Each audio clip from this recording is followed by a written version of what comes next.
All right. Hello, everybody, and welcome to the Warp Meta Charity Tournament Qualifier. Normally, we're going to do an intro here to kind of get you guys the decks and get you guys all set up for the tournament, but it looks like the players have actually already started their game, so we're just going to jump straight into that. It's going to be Thuldir against Endol in the first matchup. My name is Ian Bits. I'm going to be bringing you the action today, and joining me today is Silverfuse. Silver, how are you doing? I'm doing good. Dang. Sorry, I'm trying to set up everything because the game's starting. Yeah, they jumped in. They jumped in pretty fast. So we'll get a little behind the scenes of me messaging the players because I think they mulliganed accidentally, so we're kind of just heading out into the big wide world here. Thuldir's going to start with the Windkeep Spellsword. He is on a neutral-based aggressive Spellsword. We've seen him play this quite a lot recently. The neutral splash decks have had a lot of success in this tournament before. I think Emikayla and Super Thanks have both done quite well with them. Endol is on a Doomcrag Aggro Veteran. It looks like a pretty aggressive, or not Aggro Veteran, sorry, Doomcrag Conscription Veteran. It looks like an aggressive hand, but he's a very controlling deck. So he's just got a low enough curve here to kind of contest early on. Thuldir has access to the Grizzly Gourmet if he needs it. Other option is Mudcrab Merchant into Skinned Hound. Solidifies the board position a little bit better. Just getting more stats on the board and getting ready to break this rune to get the Eastmarch Crusader out there. Yeah, I think I would go for the Gourmet just because you don't want the 5th Legion Trainer to get any value. Yeah. That's the safe line. It is punished a little bit by the amount of pings, and that's why Thuldir is going to go Shadow with this to basically make it just the Sharpshooter Scouts and the Dushnik Jarl Archer to take this out rather than the Nord Firebrands. Firebrands aren't going to be used to trade. Normally, not a huge deal to push the damage this early. More about solidifying board position, but with the Eastmarch Crusader in hand and a bit of an awkward hand overall, Thuldir very much needs to get this damage through.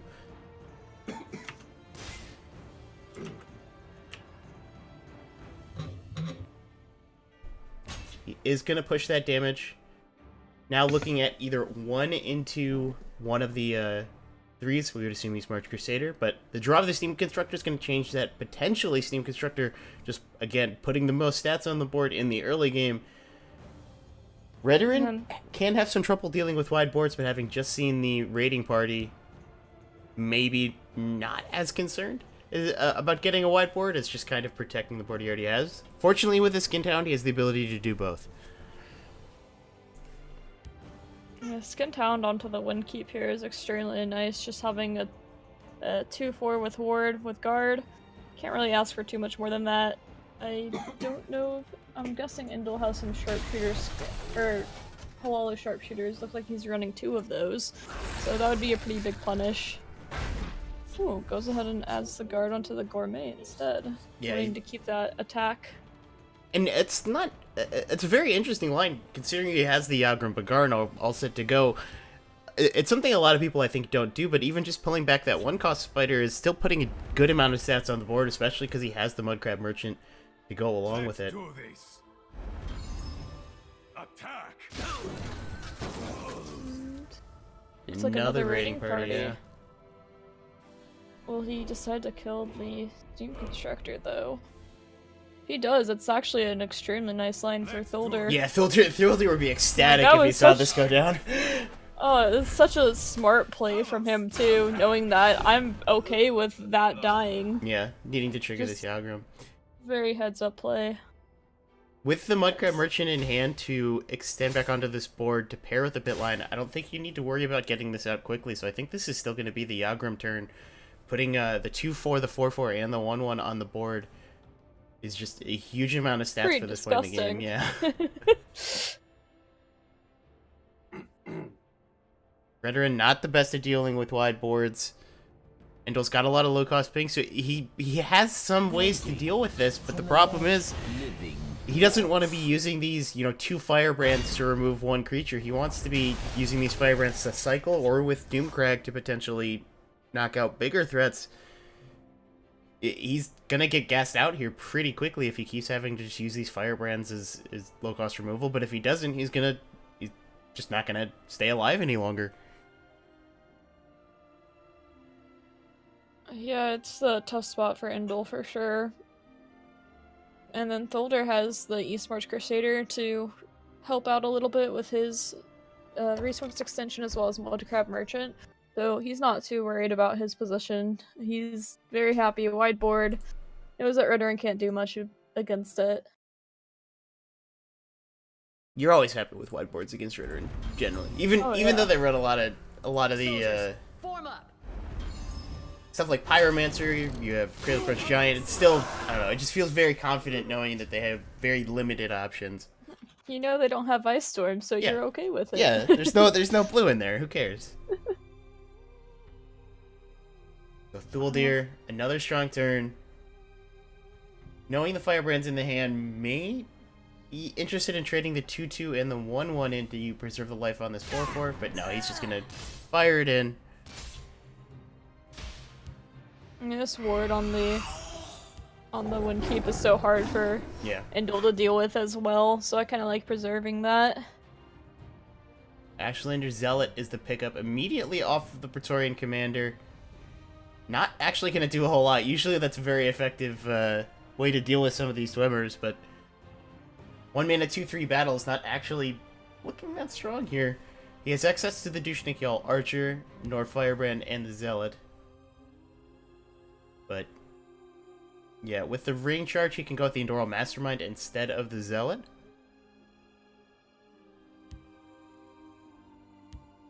Not liking his position, it looks like that's the direction he's gonna go in.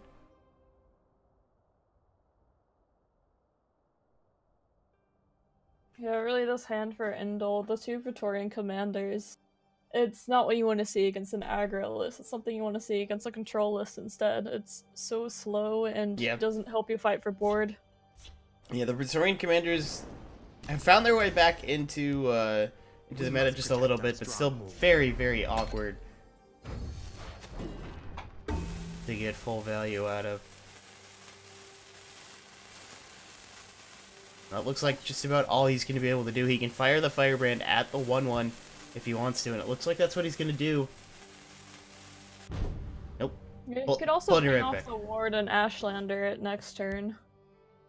But it's 0 cost, so maybe he'll pick up a Bruma and instead be able to get a little extra. There's Eastmarch Crusader, and it is time to open the crabs and see what the special prize inside is. It's kind of a sad way of thinking of it. Yeah.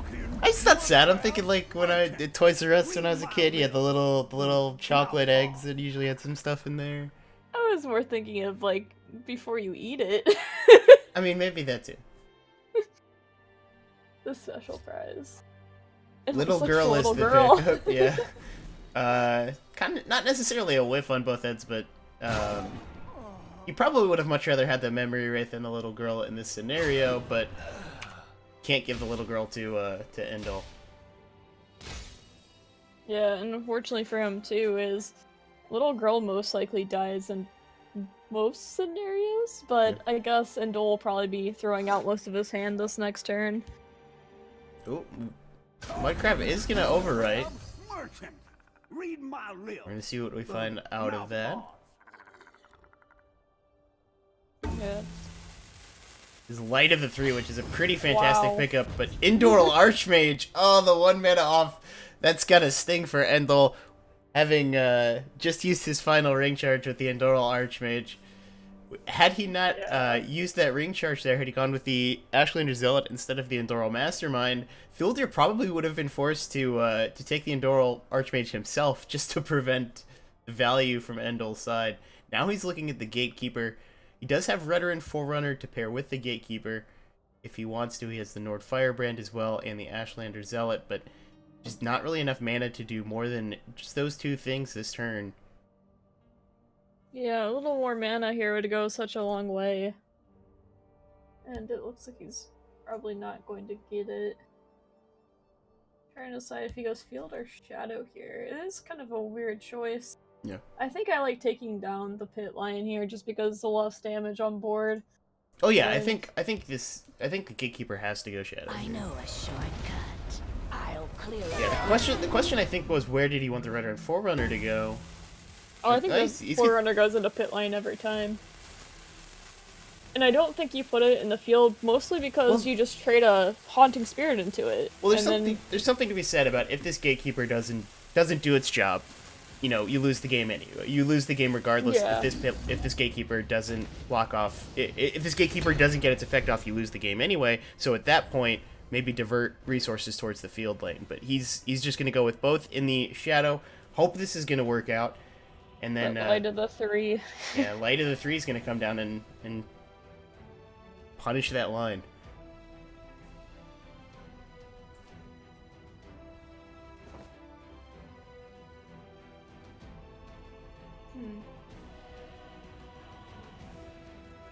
Let's see.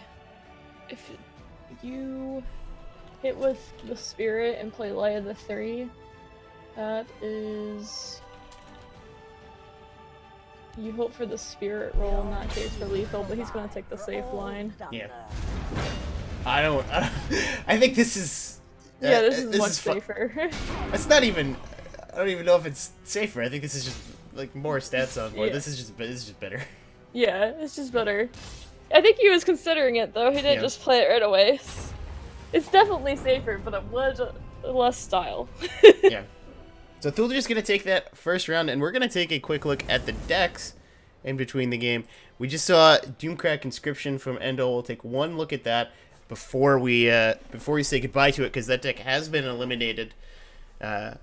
Rather defensive list. I generally like the defensive Tilted Redder and Conscriptions a lot more. I'm excited to see that these lists are kind of shifting away from what people were doing, which is just playing all of the aggressive 2-drops and then all of the removal and then Conscription. People are trying to experiment with more controlling builds, maybe trying synergies that initially people thought they aren't going to work in 3-color, but they're saying, okay, 3-color is strong enough that I'm going to try it anyway. So Doomcrack Conscription is a deck that's maybe not quite there, but still in the process of being refined, and we'll see if it gets there in the future. His other deck is going to be an Assassin Factotum list, which is memey as all heck. I played this yesterday as part of my deck tournament, and this thing was... It didn't do too well for me, but good luck, Endel. If you're counting at home, that is a 5-man Tullius Conscription, which is... Oh no, he added another one. Okay. It has Altar Despair in it too. He's actually added a couple since he sent me the list. So he sent me the bad version. Mine was a 5-man Conscription. I feel a little bit cheated now. Thuldir... I saw you test it for him. Yeah. And then we have the Neutral Splash aggro. I think most people have seen this deck from Thuldir. Again, we saw Super Thanks, I think, about a month, or maybe a month and a half ago, take down a Warp Meta tournament using this sort of idea in Mage. I think that was the last tournament before Isle of Madness came out, and it was very effective there. It had been effective on the ladder for a while as well. We see Control Tribunal, probably my pick for best deck in the game. And please stop net decking Thuldir, guys. It's really annoying to have to face Thuldir decks on ladder. Every time I play aggro, it's like, please don't be a Thuldir deck. Because if it's a Thuldir deck, I'm probably going to lose. But if it's not, then hey, I'm golden. But yeah, Thuldir decks are pretty scary. And you can see that he's been really into the Wake the Dead package, which he has for like Dark Guardian and Death Priest, Memory Wraith. Just being able to cater in these different cards is... just lets you, like, if you're against a Ramp Warrior, then you know you can get your Memory Wraith, and I think it's really interesting.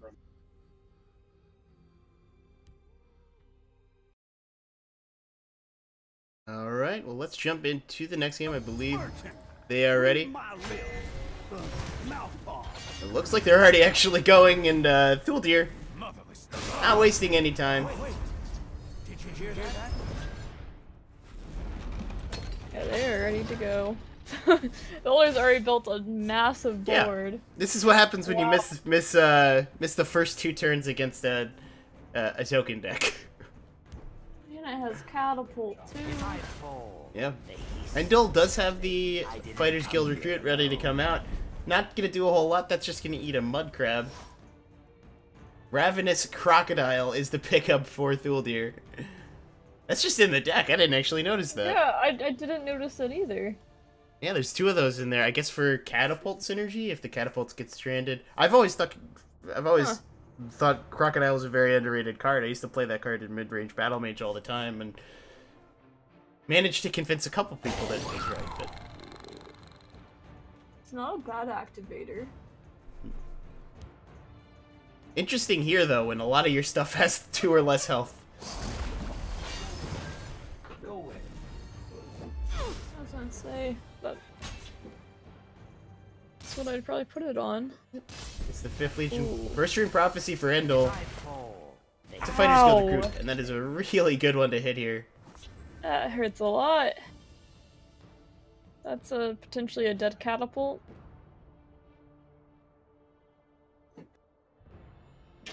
Yeah, you might Will be. you might look at 2 cards in the hand and load development from Thuldir last turn as saying he can't get this off, but the General Tullius would allow him to. Endel's still kind of on a Ice Storm in a Dream line here. Hasn't found it yet, but he'll need to find it off the top, I think, to have any chance in this game. Scale. Yeah, Ice Storm is, if you know, if he had one more color, then he would have Ice Storm. If this is a Telvanni deck, there would be an Ice Storm every single time. The Night Mother will guide us. So, Gonna go Golem with comes that. down. Interesting order there. I might have gone with the Schemer first again, just because you really need the Ice Storm here. Brotherhood Assassins, you know, that's one of the things that is not an Ice Storm, so you want to get rid of that one. He does take out the Catapult. We have 7 damage being able to be pushed here from Thuldir.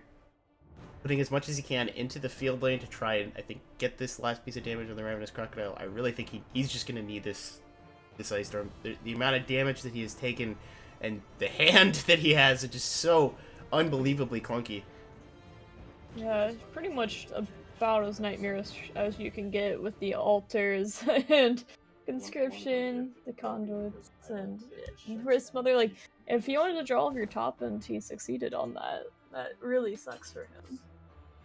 The double altar especially is extremely painful because you know there's no point in this game you're going to be able to develop it. It's already Yeah. over if you're developing it. The Wisp Mother as well. And you have the 2 worst Factotums. Those are the ones Yeah. that are even getting cut from 50 card lists. Those are the only Factotums you've really been able to find. Buller trying to decide what he can do against Ice Storm here, I think, is the thought of, do I play the Tullius and get burned by Ice Storm, or do I go with something with more health? And fired at the face are the Crocodile and the Marksman. 5th Legion Trainer. I think he's It's thinking sitting of a trade, trading. yeah. Not sure what the trade doesn't really protect against anything at this Yeah. point. I feel like I would just hit face with it. Because killing a 3-1, I mean, what's it gonna do for you? Reflective Automaton is the pickup. Blackhand Messenger is going to allow clear on everything except for that 6/6, but that 6/6 is that 6/6 is the problem one. Yeah, I mean, he'll be able to play the automaton in front of it with lethal, which is Yeah. pretty nice. Yeah, I believe I believe we got in a little bit too late to see the lethal one get played, but there are lethal on those Factotums. With Uldir with a very strong follow-up of General Tullius. The Night Mother will guide us. Blackhand Messenger's going to come down for the heal. Lethal's going to come out to contest the Phalanx Exemplar. And we're going to see some trades get made here. Fear the Night Mother. So able to knock off a decent amount of damage, but he is at 4 health. And here comes the General Tullius. Could even go with the Windkeep Spellsword and the Black Dragon here if he'd like to. Ice Storm is the pickup. That's huge if Uldir goes with the Tullius. Yeah. I think the Black Dragon is just a better line. Yeah, I think this is... You're Yeah. really not afraid... What is an assassin going to do against the Black Dragon besides, like, maybe shackle it? Yeah, it's like Bolt and Blackhand Messenger, and then you still have, I guess, the Windkeep on board. Yeah, that was a very, very good draw there from Thuldir, because the Ice Storm would have just gotten him. And what do we... The pickup for Endel is the Blackhand Messenger. I don't think that's going to get it done. I don't think I see a line for him to stay No. alive. I don't see anything either.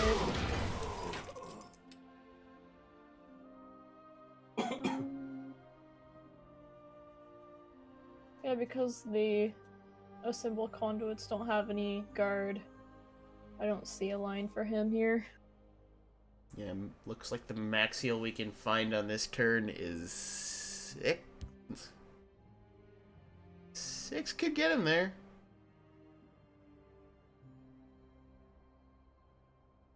But No, we couldn't. No, we couldn't get to 6. We could. We could just heal 4 and play the Vigilant to Stendar. That's the only. It's the only turn I see where he stays alive. The Black Hand sees all. That's what he's gonna go with. Stendar will protect me.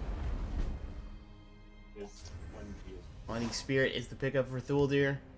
Polius is gonna come down and protect the board. So Endel delayed it by a turn, but he's gonna be in the exact same position. Coming up. Guard up on the Black Dragon is huge as well. Awaiting your command. Awaiting your command. Now down to 1, and now I don't think we're going to have any lines to stay alive for Endel. Temple Sanitizer is the pickup, not able to guard up. And that's going to be it. Thuldir's going to take this 2-0 with the neutral token Spell Sword.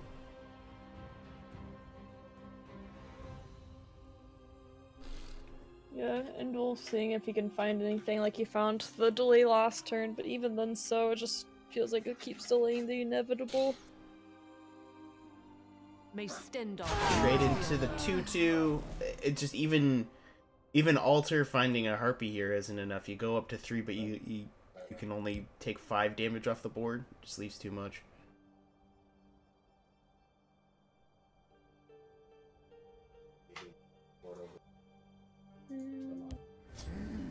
Just gonna go with the Tempo Wisp Mother and send it right back over.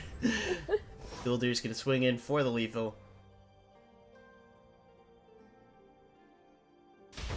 And there it is. Thuldir is going to take the match. He will move on in our first match here for Warp Meta. Bit of a shaky start for us. We had players were antsy. We asked them to wait a little bit, so they were jumping in a little bit quickly into those matches. But we will be back in just a second, guys. We're going to be watching Drew the Dolphin going up against Petamax next. We'll try to get that match for you very quickly.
Alright guys, hello and welcome back to Warp Meta.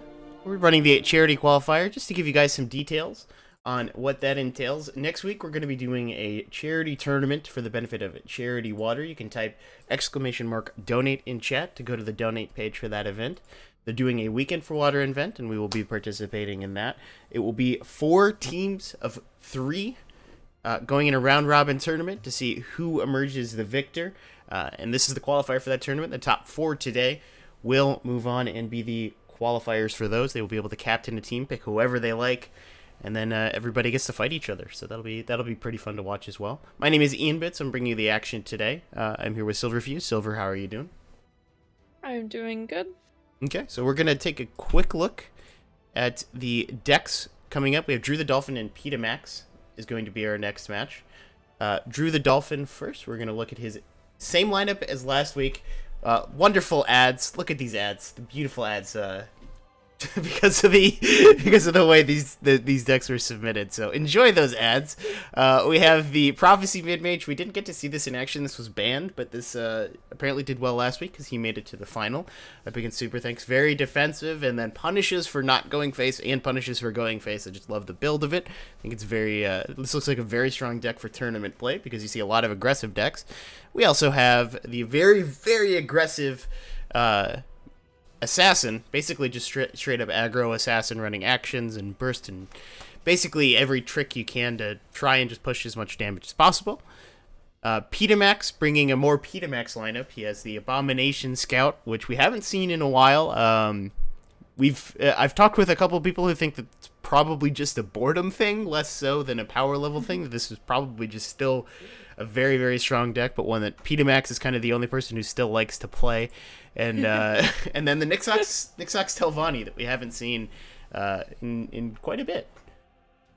Yeah, we were actually watching him play this on ladder earlier, where he told me specifically that he cut out pretty much all of the upper ends, such as Odahviing on Kano, and is going for a very anti-aggro build, and then being able to just use combo to beat control decks. Yeah, and it's something I very much like.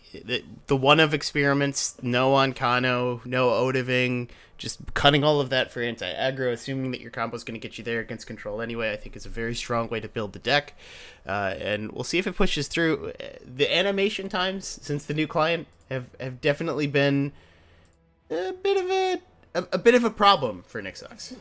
Yeah, it's made the deck a lot more clunky, a lot harder to actually get your combo off. Even when you know exactly what you're doing, you're just sitting there waiting for animations to go off. So it's a little bit frustrating, but obviously Petamax has been practicing with it. So we'll see if he's able to get the combos off if he gets to that point. Alright, so we are having a little bit of an issue with the spectate feature, unfortunately, so give me just a moment to get all that set up. In the meantime, what do you think about Abomination at the moment? What do you think is do you agree that this is something of a boredom thing, or do you think there's a reason people haven't really been playing the Abomination deck? I think it's a bit of a boredom thing, but also the fact that the draw on the cards got slowed down a little bit too. So, and waiting for the discount from Fence is still very slow. So I think it's still an animation thing as well. I think it's a mix of boredom and animations. Mix of boredom and animations. It's an interesting way to put it.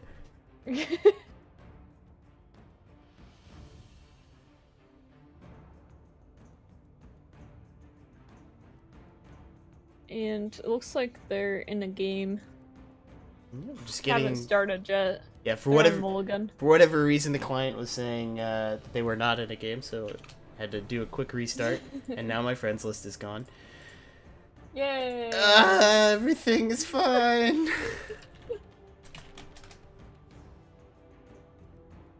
I need to message Petamax to add my other account as well. Alright, so it looks like they are going to be good to go. Drew the Dolphin going up against Petamax. Drew is going to start on the incredibly aggressive Assassin. Petamax on the Abomination deck with no cards in hand. So oh my goodness. I apologize, guys. Give me 1 second. Yeah, so I don't know what you all are seeing right now, but Drew the Dolphin has the Navigator, Yeah, Pawnbroker, we Smuggler. are not. Oh, you can see that? No, we are not. Unfortunately, we are not currently in game because for whatever reason, the client decided PDMX did not have any cards. So we're gonna restart the client and see if we can find those cards.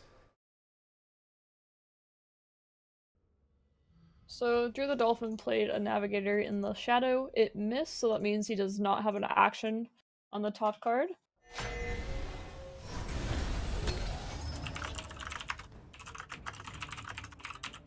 Peter Maxco has went ahead, tempos the Gearwork Spider, which Drew the Dolphin answers with a Dune Smuggler to move the Navigator into the field, make it a 4-2, which hits Peter Max down to 26 health. What have we here?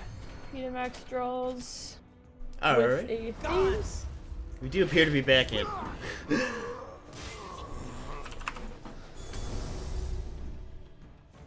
Sorry, All right. audience. Alright, so Drew the Dolphin going with, there's a couple different strategies you can take against Abomination. You can play, even on the aggressive decks, you can play a little bit more controlling.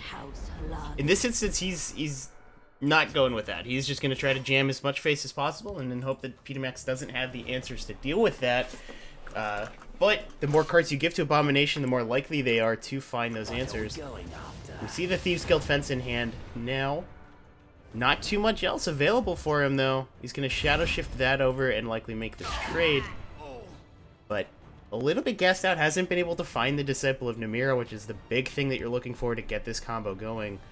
If he can find it off of the top, and he's going to get another card, we would assume here, from the Abacan Navigator attack. If he can find another card off the top, we're in a much better position.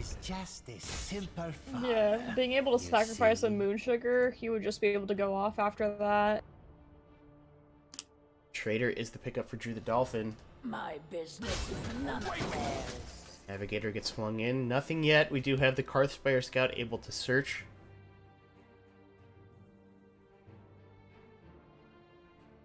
No great way to deal with this Thieves Guild Fence. Although next turn we do have the Dune Stalker to move the Navigator over to deal with it, slowing Drew down quite a bit. Yeah, it's a tough spot to be in. I think you pretty much have to just push damage and hope that you get answers. I'd probably set up the Elder Gleam and the Trader. Field or Shadow is the question. Ooh, the Shadow Mirror is a really nice Of pickup. course I'm on your side. Trader is going to go field. Going to make it with the Karthspire Scout has to be sacrificed instead of attacked in. Yeah, we're going to get a lot of increased cost cards here, and then immediately decreased by the Thieves Guild Fence. No big deal. Yep, the double guard here is nice for PDMX. I'm ready for anything. See if you can find anything good. Yep. Thieves Guild Fence is going to come down. It's going to draw another 2 cards. This is interesting. Get those discounts right so he can play the Mastermind this turn. Doesn't need to sack anymore, so he could just run in this Moonsugar Smuggler to get a little bit more mana. Yeah, there's a chance he might try to save it just for the combo turn with Namira. Yep. Whenever he does find it. He is currently... He has 34 cards left, so he'll probably find it pretty soon. They've no move we can't. He's just going to go with that Mastermind. Depending on what he finds here, we'll see what he ends up going with. Unglim the Listener is the pickup. That's going to come down in field. The Night Mother will guide us. And that's going to be it. Not able to find the Disciple of Namira. And expecting that fence is not long for this world anyway, is going to instead prioritize keeping the Smuggler.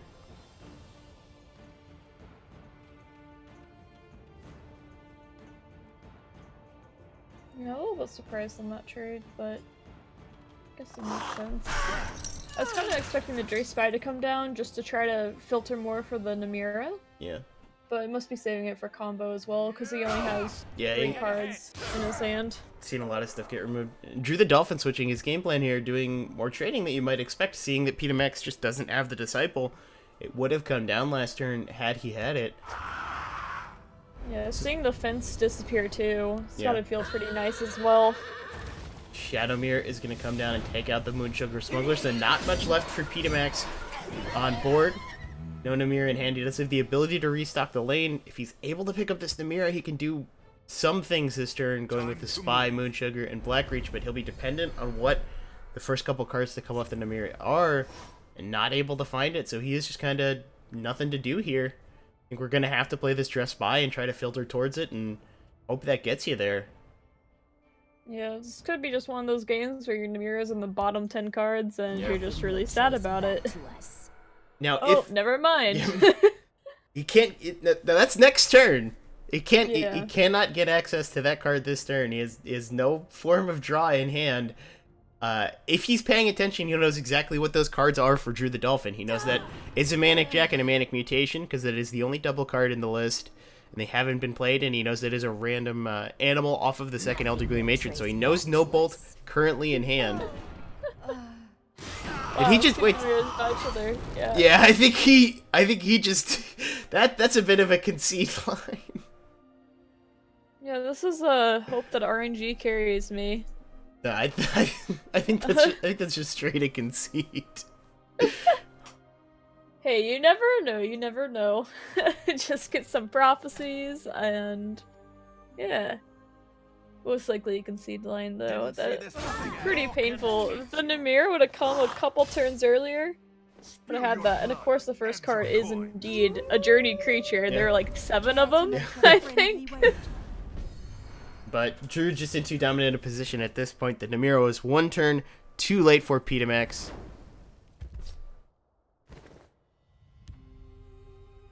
He is going to look with this Thieves Guild recruit, but I don't think even Drain Vitality would get him out of this one. No. We need an upgraded one. Another. So Peta not able to push through. Drew the Dolphin smartly detecting what kind of hand Petamax had, holding off for a turn to building the board, and not giving him options. If he would have continued his aggressive line and done nothing but attack face, he would have given Petamax the Disciple of Namira, and he would have lost that game. So Abomination, a very tough deck to play against, but you can do things to disrupt his game plan that are a little bit not obvious, and Drew the Dolphin was able to find those there. You're very well played to Drew the Dolphin. That was an excellent hand reading, and really, as you said earlier, that's what won him the game, was just having the heads-up play of knowing that Petamax was in trouble, and I'm not going to give him any outs. Yeah, that's something that I think happens really frequently against Abomination. Is a lot of people think, oh, this is a combo deck. I need to just try to kill it as fast as possible. But when so many of their cards just do nothing because they're these low-cost cards that are just meant to be sacrificed, if you don't give them the option to find their combo pieces, they can't really defend themselves effectively. Petamax is going to be left on his last deck, which was I don't actually remember what it was. Do you remember what it was? It was the Nixox. So we get to see the return of the wonderful return of Nixox to competitive Tessel. It has been a very long time since I've seen Nixox in these in these tournaments. He went into hibernation for the winter. Yeah. So there's very few people who still have any faith in Nixox, and I think that's Rary Barker and Petamax and perhaps myself. August's kind of on the fence for it, I think. I'm not sure, I haven't asked him. I'm not on the fence anymore. No. I keep trying it and it's just not good. I want it to be so bad. Like, I want it to be, like, playable. It doesn't have to be the tier 1 that it was before, but I'd like to be able to play it without being sad every time I do. Yeah. So again, apologize about, we're having some spectator issues trying to get you guys back into the game. Away with you. Get ahead. And there we are. Alright, so Drew the Dolphin with a ton of cards in hand, looking like he hit both of those Abacan Navigators, and just based on the cards, it looks like one of those Abacan Navigators actually hit a Manic Jack, which is kinda nutty. He hit the first one, he hit Lightning Bolt, he missed the second one. He's got a ton of cards in hand. He just has a lot of cards. I guess it's just the Manic Jack. It makes it look a little bit crazier than it actually is. Yeah, for sure. This is kind of awkward. That Gatekeeper is really nice, but Yeah. Drew's going to take the aggressive line here, which makes sense. Yeah, Nixox needs a lot of time post-Path Mage nerf and can have some trouble defending itself. Drew the Dolphin just with a ton of cards, a ton of burst in hand, and Petamax kind of stranded over in that shadow lane with not too much to do. Behold, my magnificent monster. Manic Mutation is going to come down for Drew. Hitting the rally, not crazy, but it is a 4-4 rally for 4, which is just reasonable stats. Petamax does not have a good Ice Storm here. He has a Viper and a Reverberating Strike, but that's going down to 12 against an Assassin with just a ton of cards in hand. Yeah, an assassin that has quite a bit of reach in it as well. Yeah. Lots of burst. Lots of burst, lots of move. Move not quite as good, considering we do it. That's the one upside of having that Gatekeeper strand is the move is a little bit. Yeah, the shadow's pretty locked down Yeah. with it. Now we do have some interesting decisions here. We could go with the Nixox into Rebirth to get the. Wait, what am I talking about? We're just Fireball. So yeah, for some reason I was thinking the Reverb on the Navigator instead. But yeah, so this is a reasonable context, but we are going to go down to 12. Second bolt picked up for Drew the Word. Dolphin. Just traded in too. I think I traded in here. Then you know there's nothing happening. With the second bolt? Interesting. Yeah, Yeah. second bolt does make it a little bit more questionable, but I think developing this board and knowing that they can't do anything with Nixox. We could have also just played the Harpy though. I'm more worried about like there are worlds I think where Double Dark Rebirth could do something, but I'd have to do the math and I really don't remember it that well. Yeah, it's interesting to figure out what the line is there with just a couple cards in hand for Petamax again. Now we're going to see the 6 come in. Blackhand Messenger's the pickup for Petamax, which is looking quite nice for him here. So really nice pickup for Petamax. And now Petamax maybe has a chance to find some stabilization here. We have Ice Storm into Blackhand looking like a clear. Unless Drew the Dolphin decides to go with the Cinch Tiger, but he's not going to.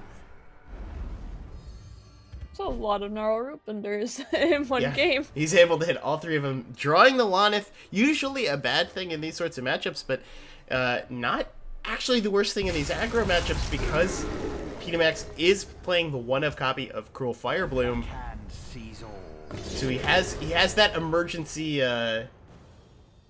panic button if he needs it. Yeah, now Drew's hand's looking a little bit clunky. I mean, 2 bolts is a ton of reach. It's looking clunky, but I'm looking But at I think it's if this Tiger doesn't die and Petamax doesn't heal, that's lethal being pushed for Drew next turn. yeah.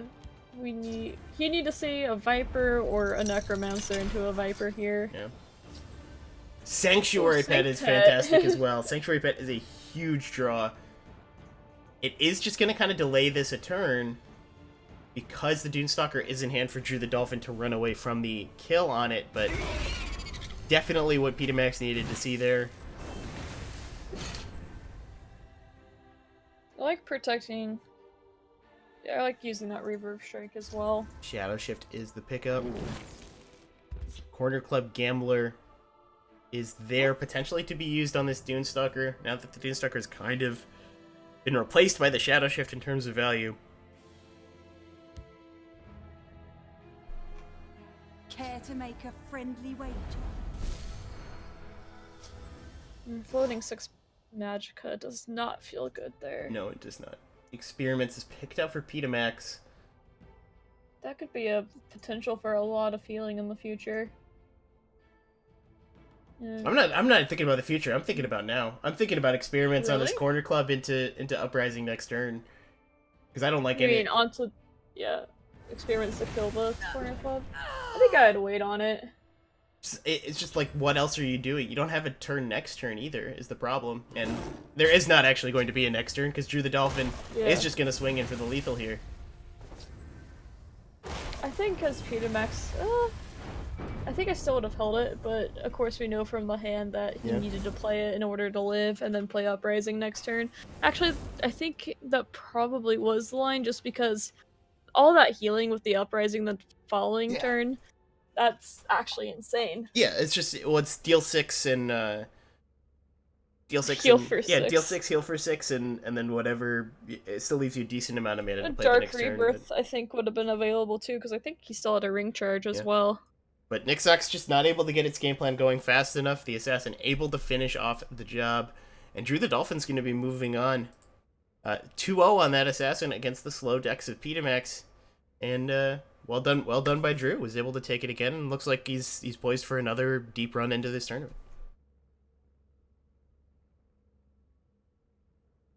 Alright, so we'll be back in just a couple of minutes, guys. I'm not sure if our next match is set. Let me take a quick check and see if I can get that for you guys.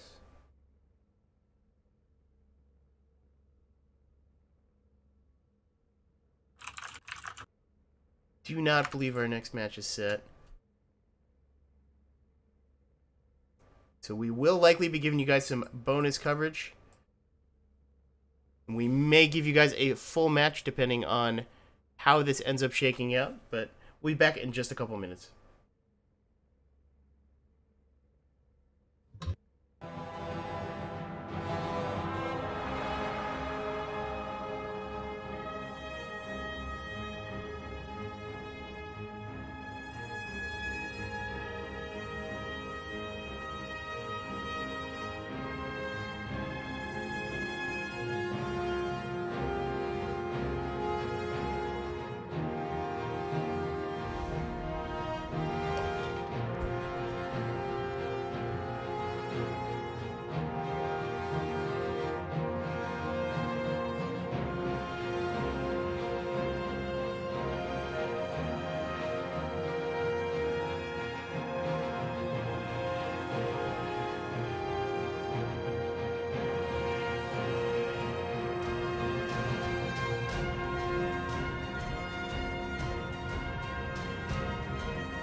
Alright guys, hello and welcome back to the Warp Meta Charity Qualifier. We are waiting for our scheduled match to be ready, so we're actually going to be getting you guys another match. That is going to be Radical going up against Rocket Boy. My name is Ian Bits, I'm bringing you the action today. I'm here with Silverfuse. Silver, how are you doing? I am Will, ready for this match to start. Yep. So we have our requisite, of course, spectator issues. But we can jump into the decks real quick while we're sorting those out. Yeah. So let's take a quick look at Rocket Boy's decks. He is running a mid-range Dagoth and a mid-range Tribunal. The mid-range Dagoth we've seen plenty of. What are your thoughts on this Tribunal? I didn't have all the decks open yet because I was trying to find Radical's deck still. Is it Rocket Boy's Tribunal? Or... Yes, Rocket Boy is running the aggro / he calls it mid-grow Tribunal. The mid-grow Tribunal. Oh, I see it now. Wow, that is interesting. It has the Iron Astronaut and the Night Talon Lord top end? That's Or wait, no, that's the Redoran. That's the Redoran. That would be an interesting. Dang. That would be a very interesting mid-grow deck. Yeah. For some reason, it's showing different. Oh, I think no. I don't know. It's not showing that deck for me, the Tribunal deck. So let me see if I can find it. Showing me Dagoth, Redoran, and I don't see a Tribunal for Rocket Boy on mine. I see Telvanni, Redoran, and Dagoth instead. A Telvanni for Rocket Boy? Yes. Definitely not a Telvanni. What? That's weird, because, well, yeah, the last deck for me is a Telvanni deck. Well, let's see what the issue is here. Oh, I'm sorry. I actually had it mixed up. It's Radical with the mid-grow Tribunal. Sorry about that. Oh, okay. I was gonna Yeah. say, wait a second here. It's definitely not what I'm seeing. He has mid-grow Tribunal, and then the all right, hold on. Let's get this fixed up.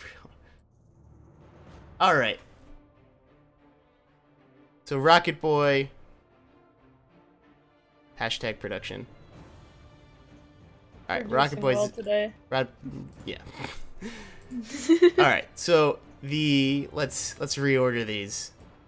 There we go. The mid-grow Tribunal for Radical, and then the aggro Dagoth for Radical. I see it now. The aggro and the mid looking rather similar, although we're running a little bit lower to the ground. Dagoth Dagger, along with Steel Scimitar, Mournhold Trader. Basically the normal mid-range list, just lowering the curve a little bit. Still running A few more Belligerent prophecies. Giant, yeah.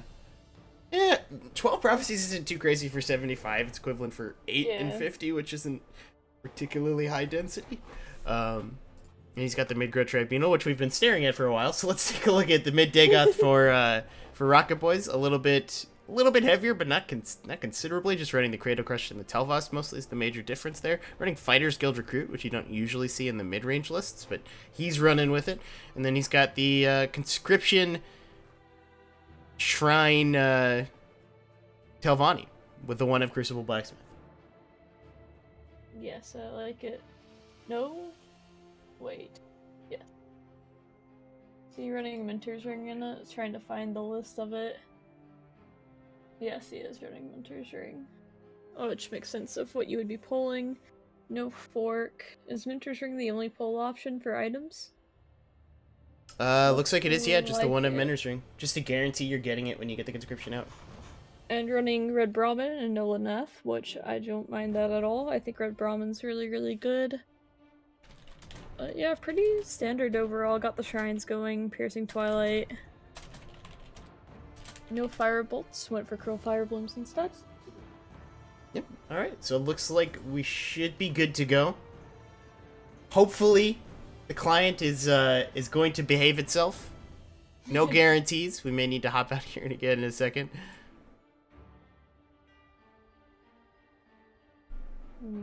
They're holding a mulligan just for Ian. And the first game is going to be the two Dagoth lists against each other. So these mid/aggro Dagoths going up against each other head to head. And I don't think I really have a favorite in this. I personally tend to like the more mid-rangey flavors of Dagoth. I versus mean, the aggro, Radical's list is still relatively mid-rangey. We're running like a lot of the items and stuff, but we're still going up kind of close to the same top end with the belligerent giants.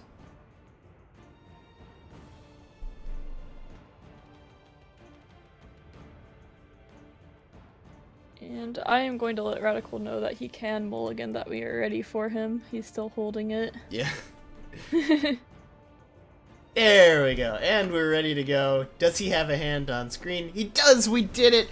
The technology is there. And very fast start for Radical, even especially with the ring. Green Pact Ambusher and Circle Initiate. See which one it goes with. Gonna go with the Green Pact Ambusher. Rocket Boy, probably pretty happy he chose that one, because that's a rapid shot ready to come down. That Circle Initiate would have been really devastating for Rocket Boy. Would have pushed just a ton of damage before it got the chance to be answered. Yeah, really now, his Radical's hand's now really clunky. It's a very light hand. Picking up the Doomfang is quite nice here. Gonna go with that instead of the Cultist. Contests better if he's able to hit the ward. Here he is able to hit the ward, and that is really big deal. Preventing the trade over. I come bearing gifts.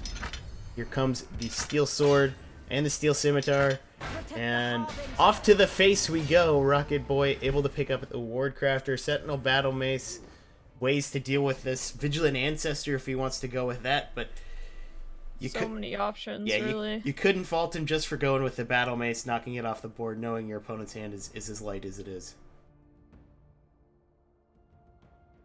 Yeah, I think I'd go for the Battle Mace, just because if you do run the Vigilant Ancestor, a Silence, although the Ancestor can attack in the future, 9 to the face is just, that's a lot to deal with. It's a lot of damage to the face from A-Lit list. Especially, you got the mana efficiency here, you have the ability to go with the Ancestor into the Ward Crafter next turn. And a 7/3 in field, not bad. No, yeah, it's where Radical's done in the field lane. He's gonna go hang out in the shadow lane, and then there's a Vigilant Ancestor to punish that. Have business with House Hlaalu. Surin Palmbroker comes down. 2 damage to the face, not a whole lot, but gotta keep working on it. And here's the Dwarven Spider come down. And now it's time for this Vigilant Ancestor. Oh, never mind. Wow. I forgot it. I forgot it was turn 5 and Rocket Boy's playing Dagoth, so of course teleporting to the top of the deck is the Hand of Dagoth. That pretty much seals it too, especially with this Ward Crafter to reward, so I mean it's just... He needs to roll ward on the Dwarven Spider. On everything. Yeah. Just warded on everything. I mean, even just the Dwarven Spider is actually going to be... Yeah. Oh! Keep him in it. He does! He gets the ward on it! Oh my goodness. Oh my god. Preventing the drain. Here's some more damage. So really, Rocket Boy needs a silence. Yeah, here. that was ridiculous. Devastating. That was exactly what he needed. Even got the ward on the 3/2 as a little bonus as well. He's able to stop the drain there, but there's still a Snake Tooth Necklace in hand for Rocket Boy. He can Ward Crafter to keep that Doomfang alive, so that's 8 heal. Also has access to the Vigilant Ancestor. Watch yourself now. He's just gonna ward this up. Maybe saving it for the next turn? Did he miscount mana here? Yeah, I'm kind of wondering if he did. Because you don't want to send that face. Like, next turn. No. Even with the Snake Tooth, you don't want to send that face at all. Yeah, I think this and might have doesn't just pop been the a miscount. ward either. Sharp-Eyed Ashcan, not actually a good draw on an empty hand. That's the downside between it and Jarl. It might have to just see the field here anyway as a 6-mana 7/7. Come at me.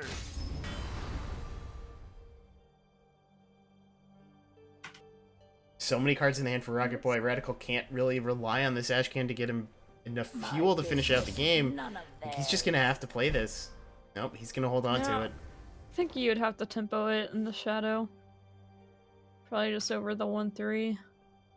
Or, over the 3/2 Green Pact maybe. Ambusher 1 card too late. He has 2 necklaces too. I mean, this is a lot of healing for Rocket Boy. Well, he can a pretty nice trade. If he wants to, he can go with the double necklace and just value trade under this Orc Clan. I think I would save it for just the additional heal, because once he gets into the 20s, with Radical having 2 cards...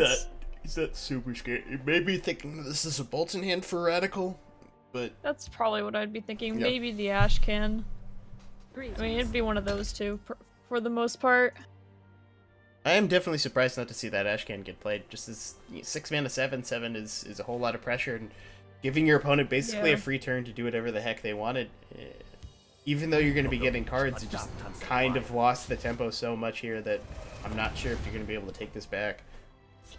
There's a good chance you're going to draw something that can't even be used to trigger it, and yeah, that's exactly what we see.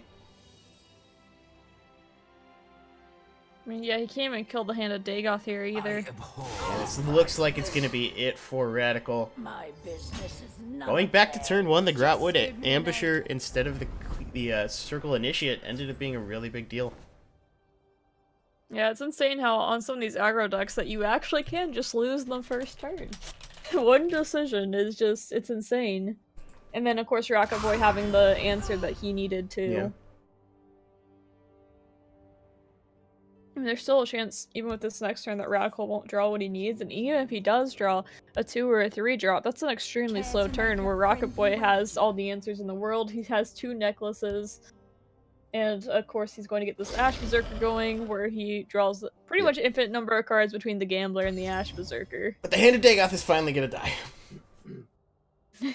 He still can't trigger. Oh no, he can't trigger the Ash King 'cause Contract. of his He's got the yeah, contract. I forgot about it for a second, but yeah. Hand of Dagoth healed for 15? 10. Still a little bit But- ridiculous. Even with the turn slow as well. Prince the Gambler draw, but the Ash Berserker is going to kind of shrug it off anyway. Yes. Still getting plenty of cards. While his Sharpshooter picked up.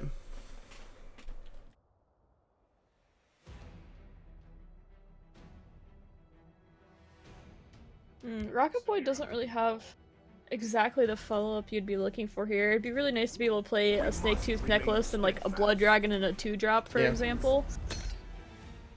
But he's at 16 health, he really doesn't need to use Yeah. the necklace. It's more of a panic button that's there in the background if he needs it.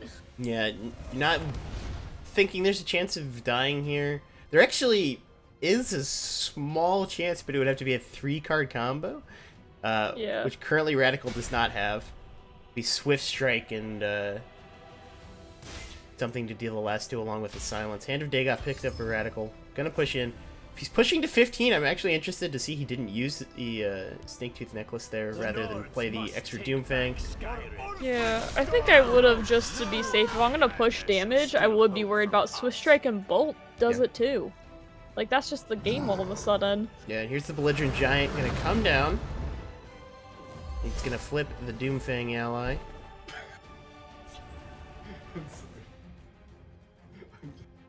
So, So one that's- off lethal here for Yeah. Rocket Boy. And he doesn't have that giant heal that he had an option for earlier, No. although he could play We could Double Snake in the Shadow. Yeah, you could just clear the ash can. It has a Firebolt too that he can use. But still, that's not where you really wanted to be in this position. You're in such a dominant position, and kind of got flipped here all of a sudden with between going face to 15 and then the Belligerent Giant. Yeah. I mean, you're still kind of in a dominant position. You're still in a pretty dominant position, but I feel like I feel mean, like I'm looking- the outs I'm- were given. I'm looking at you can heal up here. You only have to lose the Right. Withered Hand. You could develop 2 creatures alongside it and go up to 13, clear his board. You have 3 creatures.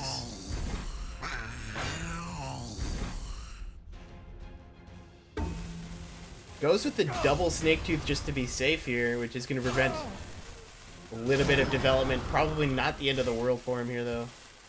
By the 8th, they will meet their mate. Try for another Gambler? Yes, he will. Holding onto the Doomfang instead of the Firebolt is actually kind of interesting there. We already have 2 Doomfangs on board. Yeah, I forgot which one. I think it was Rocket Boy was running the FGRs, right? Yes, Rocket Boy's running the Okay. airspace list. So I was gonna say, if it was the other way around, you might want to hold the Firebolt for that reason. Watch yourself. Gonna prevent the draw. Here's a Ward Crafter. I'm not sure what prophecies could stop this for Radical, but he's gonna try to rip him. Bolt into bolt. Would just the one bolt do it? Oh, let you look at that. No, it needs to be, yeah, it needs to be two. to be There's two. Thumper 1. Can he get the second? Oh, Wow. he needs That'd it, be like any harpy, insane. any prophecy Or a now is gonna do harpy. it. No, Radical not able today. to do it. And it was a little bit closer than we thought it might be at the start of the game, but not able to push through, and he is going to be pushed onto his... He's the one running the aggro tribunal. We have, we solved that mystery. But he is going to be pushed onto that, that aggro, the mid-grow tribunal, going up against the slower mid-range Dagoth.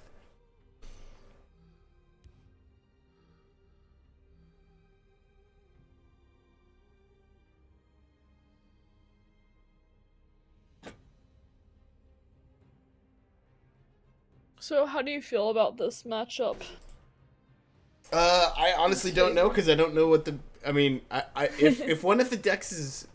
In my experience, if one of the decks is mid-range Tribunal, I'm generally going to say the deck that isn't mid-range Tribunal is favored. I have tried to make that archetype work a lot, and it just refuses to do anything. So... Like, good I wish Radical all the luck in the world. He is a braver man than I.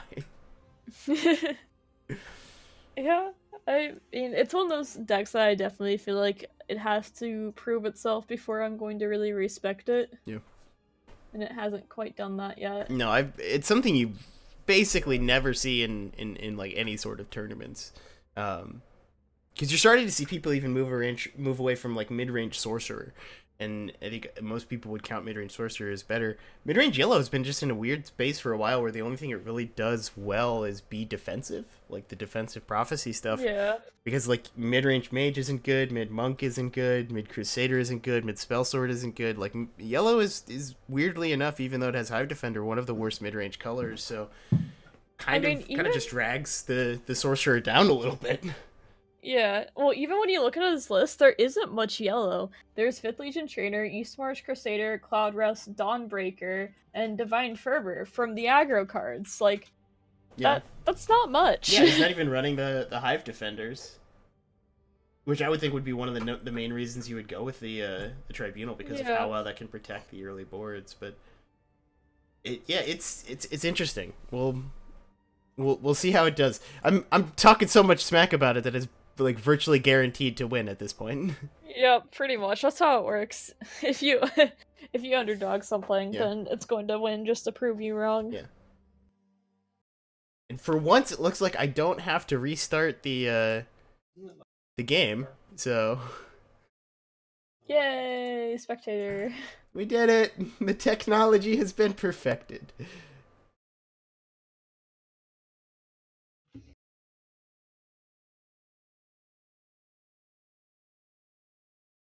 Alright, let me make sure we got This is looking like a pretty good start for Radical. I probably threw out the Edict.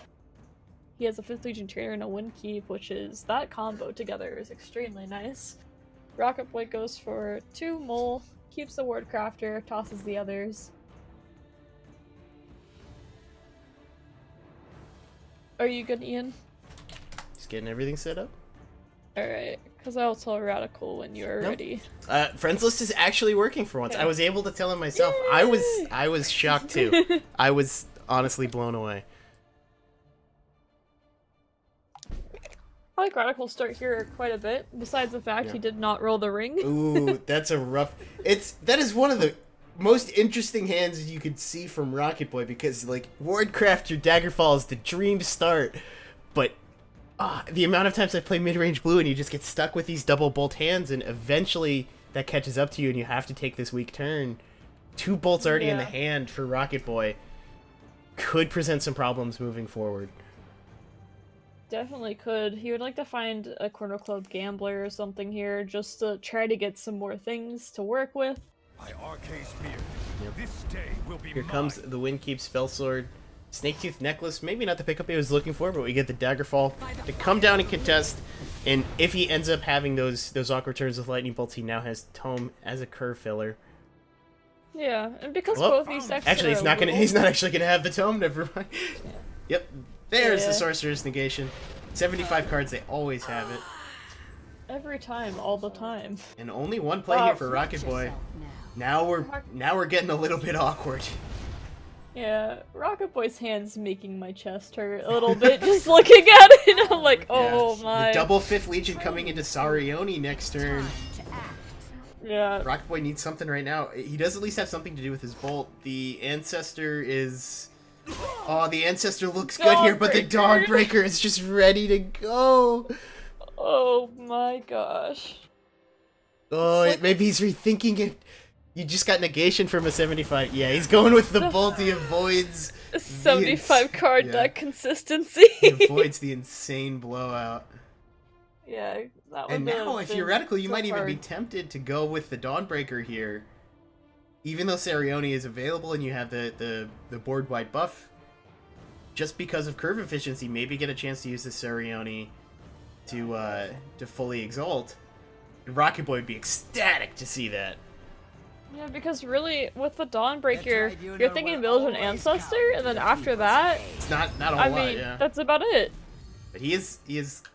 We're seeing narrowly avoided disaster on both sides from the first game into this one. He goes for the draw, interestingly enough.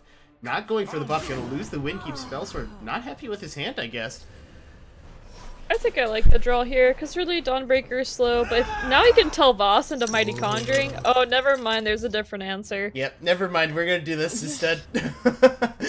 That is moving it over. Dragon Tail's gonna come down And in the you can field. play a 2-drop on top of Yeah. that, too. It's devastating.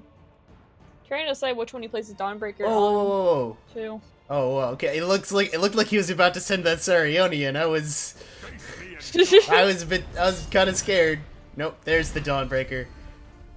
It's gonna come down on the 5th Legion Trainer, making it the biggest threat it possibly can. Here comes the damage. No Prophecy in for Rocket Boy. And he is set And- with another awkward turn. This game's all our fault, Ian. Freaking cursed it. The 75 cards. Yeah, I'm so sorry for talking smack about Aggro Tribunal Rocket Boy. Turns out when it draws Negation and Dawnbreaker in the top 5 cards, it's amazing. And when your opponent also plays Village and Ancestor. Yeah. Helps a little bit as well. This Mighty Conjuring next turn. Yeah. Oh, it's disgusting. Ooh, now there's a thought here about maybe not attacking with this. If we just play the Mighty Conjuring, hope he doesn't have the answer.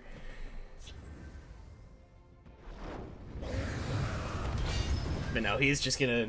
Yeah, he's just gonna sit. The 9/8 is gonna be really hard for Rocket Boy to deal with. And when I say really hard, it looks literally impossible. I don't see anything in his hand that's gonna do it. We can maybe make a 5/5 and pray 5. here. Yeah. Yeah, even then, that's 4 breakthrough. Yeah, I mean, you can make a 5/5 and pray, essentially. Somewhere, I don't Super see Thanks another is cursing way. the existence of Dawnbreaker. It's when it swings, it swings. That's 4 mana, Essentially 4/4 cheating. charge, kill your opponent's 3-drop. That was absolutely ridiculous. Watch yourself now. And he's just gonna put as much stuff on the board as he can. He's gonna set this Mighty Conjuring up next turn if by some miracle he can survive, but Harpy. Hoping for that Harpy. needs to be behind this rune, and there it is! Oh my gosh! Sweet Dawnbreaker justice for Rocket Boy, and that is gigantic, because this Mighty Conjuring is ready to come down and maybe give him a chance in this game.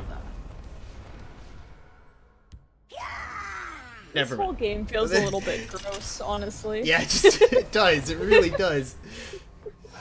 The Mighty Conjuring can come down in the left lane and contest a little bit here. Knock out that entire left lane, but lethal still being represented. He would Just need... another prophecy away. I think he needs to Mighty Conjuring and Snaketooth the Satanine to heal for 1. He can't attack anything, though. Because the ward stops it. Oh, okay, yeah, I'm watching... Yeah, I have the hand covering the ward, so... I didn't actually see the ward. Alright, there it is. I wanted to see more shenanigans of prophecy back and forth. So Radical with the deck that we spent about 5 minutes talking terrible about was able to push through, and we'll see if he can make the comeback with it. Yeah, that's. I apologize, Rocket Boy. That's all our fault. Yep, that's on us. That's on us. So now we have Rocket Boy. It's going to be sent on I believe the Telvanni Conscription is going to be the last one. So Telvanni Conscription going up against the Aggro Tribunal, and we'll see which one's able to pull through. Yeah, that was a fun game just because of the amount of shenanigans that happened in it. It was very shenanigans heavy. Yeah, Dawnbreaker's one of those cards that skirted by for quite a while, unnoticed, but keep an eye out for that one. They said they were aiming for Thursday, I believe, of this week for that balance patch, and keep an eye on Dawnbreaker because the word design space is floated a lot, I think, in these types of games, and design space for Undead may get a little bit smaller because of Dawnbreaker, because of like the ability for that to just create these crazy swings. Yeah, I haven't heard them talk about Dawnbreaker too much, but if that card got nerfed and it became like Shackle and Undead or something, it wouldn't surprise me one bit. I mean, a Shackle is still a pretty big tempo swing as well. Yeah. It's just not... It's completely ridiculous. So, yeah. Spectate Bugs took the game off, but they are back. So let's... there we go. Easily resolved. Rocket Boy with a very strong start, but Radical with a reasonable start of his own. We have the Negation in hand for Rocket Boy and the Sun and Shadow ready to go. Wardcrafter to immediately contest. The Deliac Sorcerer. It's time. Annoying for Rocket Boy to remove. If he wants to use the Negation on it, he can, but using Negation on a 1-drop generally feels pretty bad. He's going to use it instead on the 5th Legion Trainer. Yes, I think not using it on the 1-drop is a very good choice. And I like popping the ward there too, just because there's no buffs. Although, like, Dawnbreaker is the only item. Yeah. Interesting to see him go Shadow with this Manic Jack. I don't believe there are any pumps for Rocket Boy, so going Shadow with that basically gives up on the field lane for not really. You could make the argument for a Ring Viper. Ring Viper on Manic Jack, you're pretty happy though. It's not a high value Viper. It's not a high value Viper, but at the same time, his hand's not super great for following up either. Here comes the Royal Sage. Let's do the fish stick. Hitting Rally, not a crazy hit for Radical, but able to buff up the Daggerfall Mage with the Negation already gone. Could end up being a big deal. Viper's going to come down and clear the Manic Jacket this turn. And now we have Daggerfall and Barrowsucker as a follow-up. We're going to see the swing first, though. So the pressure coming through for Radical. And now we go back to the field lane. I smell with the worded creature. Barrowsucker going to protect against the Adurneron Necromancer, bring back a Viper, or just the second Viper.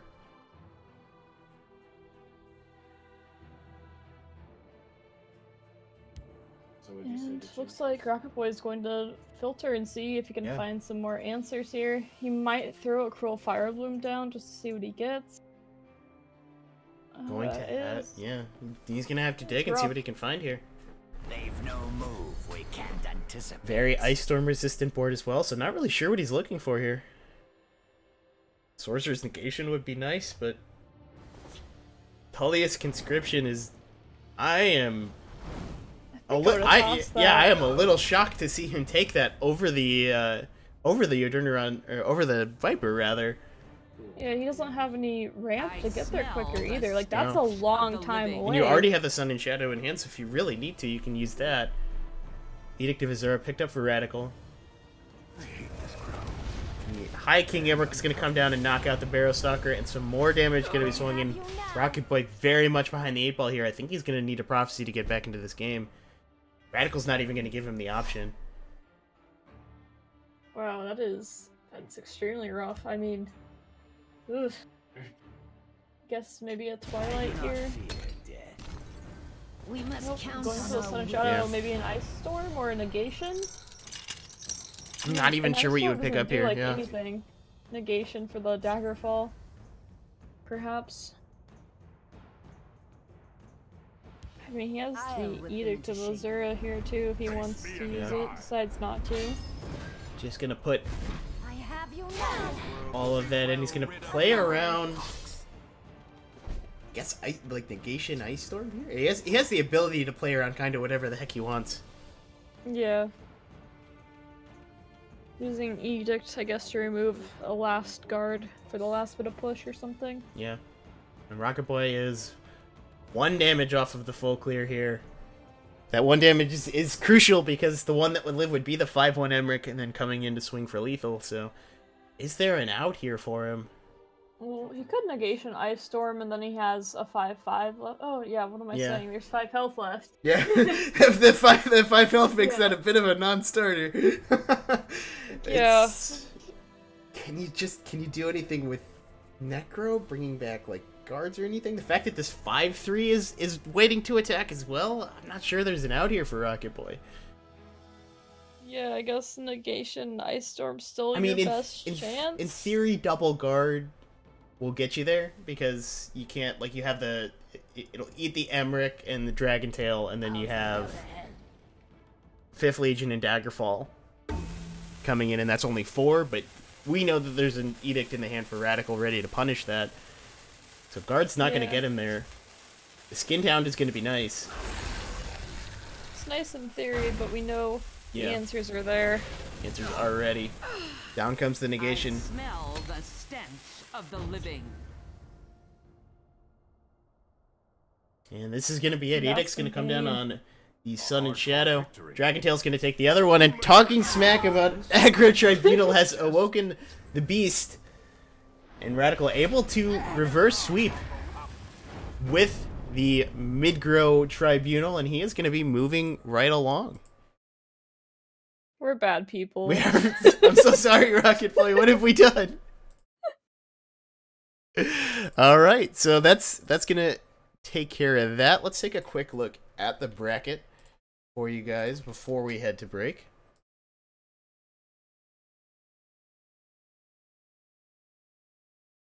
All right. So we have Super Thanks going up against Drew the Dolphin, a rematch of last week's finals. Should be going on right now. Kuzia Kuzmin is going to take on Radical, who is just the victor there. We have David KC is going to take on the winner of Valerie Cry and Dollar Gross. We will be watching that game once it is ready to go. Jelly and Thuldir are going to be fighting going up against Wendorm, who has come out of nowhere and doing very, very well in these tournaments. Remember, top 4 is what people are aiming for, so these are the matches. Whoever wins, Super Thanks versus Drew, Radical versus Kuzia, David versus the winner of this one, and then Wendorm versus Jelly or Thuldir. Those would be the captains for the team tournament next week. So we're going to be back with one of these games. We'll get you guys some bonus coverage in the meantime, but we will figure out where exactly we're going for our next match when in just a moment.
Alright guys, hello and welcome back to Warp Meta.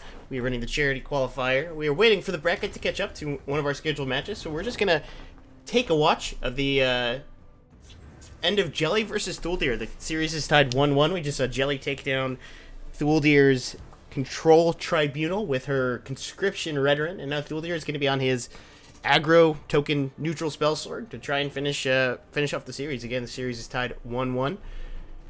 My name is Ian Bits. I'm going to bring you the rest of this match. I'm here with Silverfuse. Silver. I am also going to bring you the rest of this match, and and yeah, I feel like this spell sword is going to be a bit favored here, just because of the aggressive lines it can take and Yeah, how we saw wide it can go. We saw it actually, this same matchup actually earlier up against Endel. And the spell sword was able to take it in that match. And just a very fast start. Look how going wide against the Redoran again. It always feels good. You have the firebrands in hand, but the firebrands are only dealing 1 damage each. Jelly doesn't have the fervor online quite yet. Doesn't have the fervor in hand quite yet. And then unfortunately for Jelly, she's got 2 conscriptions in her, more or less her starting hand. It doesn't really get too much worse than that. No.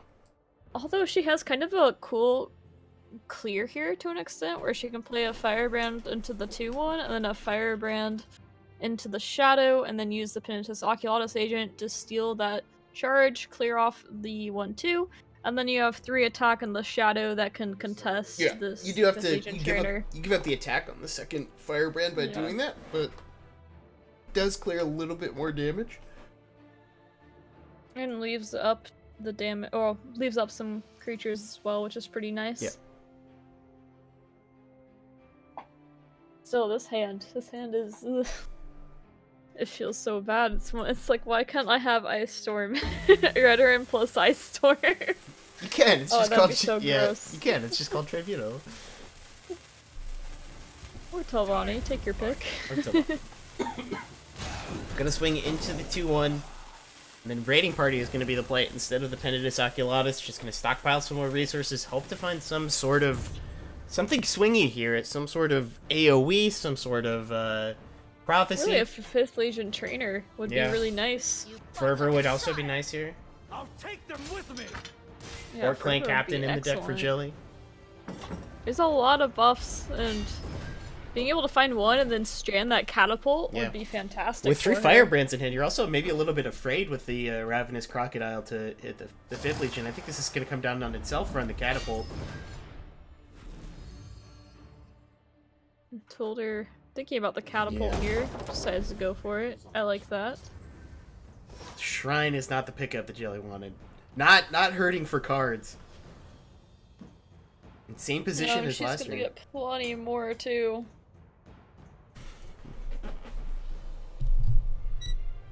The Fervor ready to roll for Thuldir. Nothing to buff these firebrands up except for the Crusader's Assault. Looking difficult to clear multiple threats here. Let's do this. For the Emperor. Going to make that play on Penitentious Oculatus, but Time to fight. now the only other clear we can do is on this marked man. It's going to knock off the catapult, which is a very big deal here. But that left lane is going basically undealt with at this point. Thuldir looking for a 1-drop. He's able to find it with the Mudcrab Merchant. That is a very good draw for Thuldir. And we'll get some Mudcrab presents, perhaps. Yeah. And maybe even considering just abandoning this catapult with the placement there. He's gonna think about it just a little bit and go with the Shadow Lane.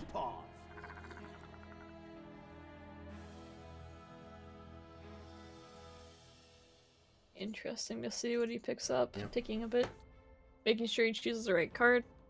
Could be very important, especially if it's like between 2 guards or some kind of removal or something. Usually when it takes this long, it's between 2 defensive options. If it's 2 good offensive options, it's easier to figure out which one you want. It's much easier to figure out what you want versus what you want your opponent to not have. Yeah, I've had times where like it's been between an Ice Storm and a guard or something. It's just like, oh man. Or the classic like slow development and slow removal that removes the development, where it's like useless for both.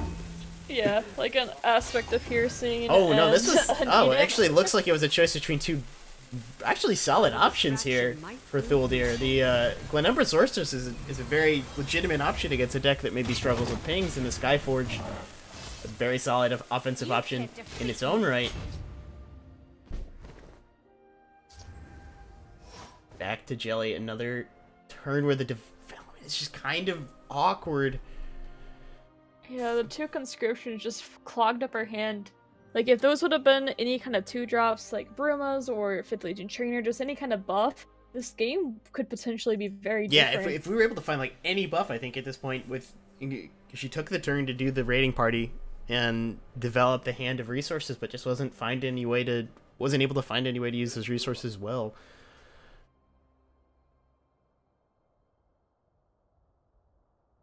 Trying to see what she can do here. Maybe the Nord, Vanguard, and trade into the Catapult, and then play the Emperor's Blade. Slows it down, but really not a winning line either. I think at that point, don't you just edict the Catapult, possibly? Or edict the, I think you have to develop something. We'll just take out the I Catapult, could draw a eat card. Barrow Praetorian Stalker. Commander, not what Jelly needed.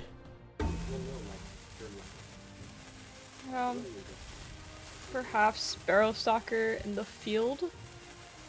Barrow Stalker in the shadow is going to come down to try and block off this 5 damage, but the Skyforge or the Fervor, depending on the draw. Instant Fervor, not even going to think about it. Here comes the damage, Fulver swinging for lethal. Well fought. Able to take it. Jelly, double conscription early hand, a really unlucky draw for Jelly, and the Spell Sword's gonna take it over the Redoran once again. Yeah, it seems like a really tough matchup for Redoran, even more so when you have 2 dead cards in your hand. Yeah, just not able to find the way to use those firebrands. We actually it played out the exact same way, where you had the firebrands, but just couldn't find a way to utilize them in an efficient way. So, Thuldir is going to be moving on. Although on the same team, I would expect if Thuldir is able to push through to the semifinals, we will see Jelly on that team for Thuldir. Although I don't want to speak for him, I would assume the listeners would band together in the team tournament. So hopefully we'll see more of Jelly next week if Thuldir can push through. He's going to go up against Wendorm in the next round, but our next match is going to be David KC going up against Dollar Grass, which is a wonderful name. We'll be back with that in just a couple of minutes.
Alright guys, hello and welcome back to the War Meta Qualifier. We are into the round of 8.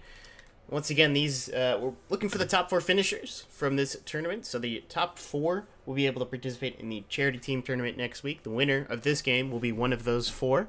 My name is Ian Bits. I'm bringing you the action. I'm here with Silverfuse. Hello? Alright, so we're going to take a quick look at the decks. They are just about ready to go, so we're not going to take too long here. It's going to be against David KC going up against Dollar Grass. David KC is going to be on... They're actually both on Battle Mage and Sorcerer here. So let me double check here and make sure I have the right decks after last time. I think I was actually missing one from David KC.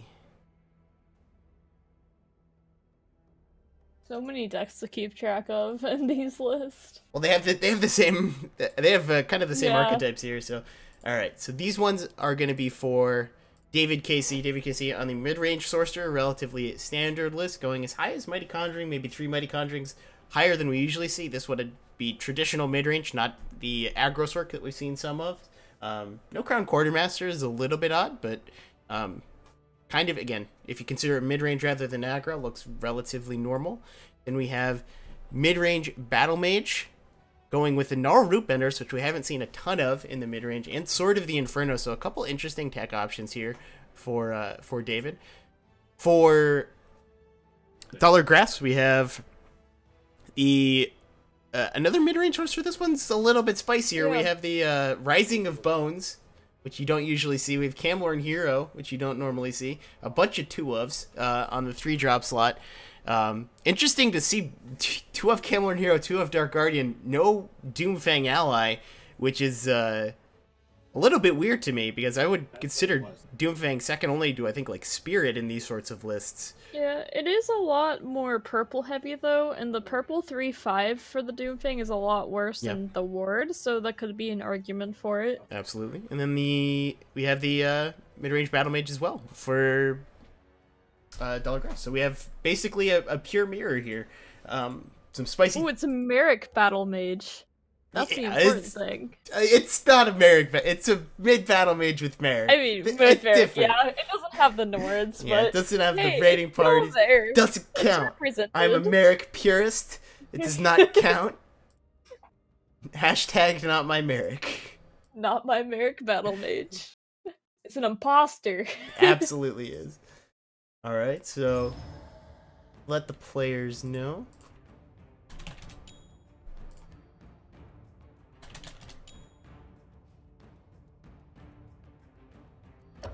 Wow. One of my games, I've gone out of it now 3 times. Yeah, it's fun. Oh, got it! Wow. His hand is so bad with 2 bolts, another Rocket Boy hand. Yeah. This is on David Grass's KC's board. doesn't look that good either. We have the Crown Quartermaster, a Rapid Shot, and then a whole bunch of nothing. This Mudcrab's going to be interesting just to see how the players are... Does it give a 2-drop? Yeah. Yeah, like, is this going to give these players kind of anything to do? I'm really excited to see what it gives. So I'm we have, like, really excited. both of these players have, like, the most awkward hands. And this Mudcrab is going to either make it more awkward or less awkward. I'm curious to see which one it is. Or it's gonna give him things like Iron Atronach Yeah. and Varrock or something. Those are my favorite, when it gives you 1 card and then a card's a counter. Okay, or it could just give 2 useless cards. We have Elixir of the Defender and Shivering Apothecary. Based on the hand, though, we're going to see this Defender come down next turn unless Dollar is able to top deck something. He is not, so here's an Elixir of the Defender on turn 2 from a mid-range sorcerer, because why the heck not? I'm kind of happy to see it, even though I feel really bad, because these are the turns where you're like, wow, I really need to curve out against mid-BM, just because it has such a good anti-aggro matchup, and... That's a weird way to curve out. He doesn't play the Elixir. Maybe he, like, thinks it's so useless you want to have David wonder what it is? I don't know. Well, David's the one who gave him it, right? No, Dollar... the other way Yeah, around. no, Dollar's the one that Oh, played Dollar the played Mudcrab, it. yeah. Okay. Perhaps. Here comes the 3-drop. Camelon Hero, not the best leading two, but Shivering Hypothesis. Elixir of Vigor is the pickup for David KC. It's nice. It's better than doing nothing on a turn. You're going to contest this 4-3. It's better than Defender. There's the Lesser Ward. Why didn't we play the Elixir of the Defender? We could have shoved it on the Haunting Spirit here. Yeah, that would have been actually really, really nice to just play the Elixir onto the Haunting Or Spirit. the Troll now that we see that come off the top. Yeah. 3 bolts in the hand for Dollargrass. He just needs to get a little bit of damage in. By a little bit, I mean like half of the life total. We have 12 damage worth of bolts in hand. Yeah, that is one of the big things to know. One of the things that people know from VM is that it's not Dagoth. It doesn't have the heal. Yeah. So once you get that attack in, it's only a matter of time until the reach from Dollargrass. Yeah. Like it can do it. As I said, a matter of time. Quartermaster is the pickup to pair with this Haunting Spirit. And I think you dagger up too, just to get the. When you have, to me, when you have the bolts, I think I would go for as much damage as I can. Well, I think one of the things is if we're going for the bolt with that line, that's actually very interesting. And I was considering all of these bolts going face, but that's quite a heads-up play. Something we didn't. I'm too focused on the Smork line, but the Breton Conjurer is gonna be kind of punish this line a little bit because it's gonna solidify this board position for David. It's gonna prevent some damage, and most importantly, it's gonna bridge this gap towards the Belligerent Giant turn. There's the Firebolt to knock out the Crown Quartermaster. Dagger can come down, but forcing the dagger out of your opponent, still worth a charge of that Elixir of Vigor. Development picked up for Dollargrass. Yeah, just an extremely rough hand for him, and really it's this next turn so slow too. You can't ever develop more than one creature, and mid BM does a pretty good job of dealing creature by creature. Yeah. Between its guards and bolts and fire bolts, rapid shots, like there's just a lot of answers, and pretty soon Belligerent Giants as well just toss back whatever the tempo play was. I don't think it's pretty soon. I think it's right now. I think this Fleet Coast Troll's gonna come down, and this Belligerent Giant's gonna send it right back. And that's gonna be the game essentially. Yeah. Because then it comes down again, and there's another giant. Battle Mace is ready for the Breton Conjurer, if he's ever given that opportunity. Looking at Jelly's re-emote in chat, which is absolutely amazing. It's just an elephant freaking out. Just commenting on that real quick. Lesser Ward is the pickup for David. So now has the ability to self-trigger that Breton if he would like to, but I think we're just going to see this Belligerent come down.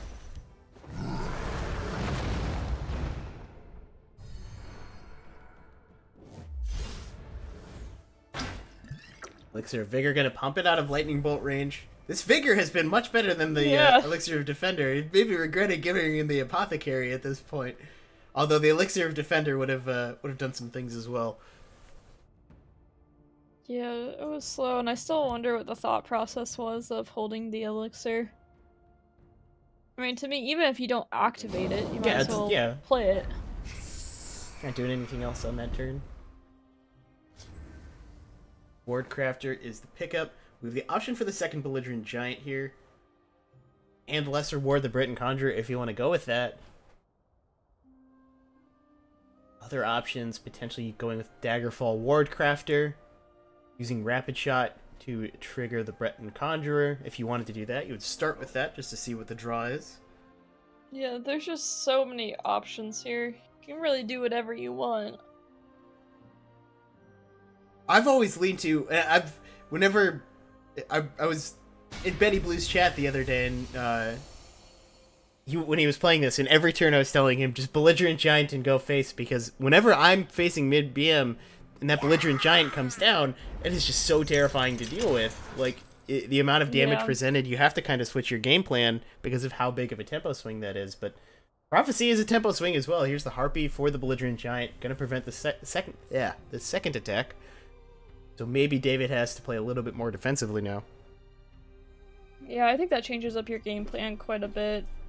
just because you won't be able to push 7 damage next turn. And that is a bulk of your damage. Going to hit the Battle Mace, fire that face as well. But now damage being presented for Dollar on the backswing. Another chance to Wardcrafter could go on either. We could ward up both the guard and the Breton Conjurer in this scenario. I think you threw out all the wards. Yep. And they There play they are. negation, you're like, that's fine. And might as well use the Vigor, why not? Wilds Incarnate is the pickup, not gonna do a whole lot.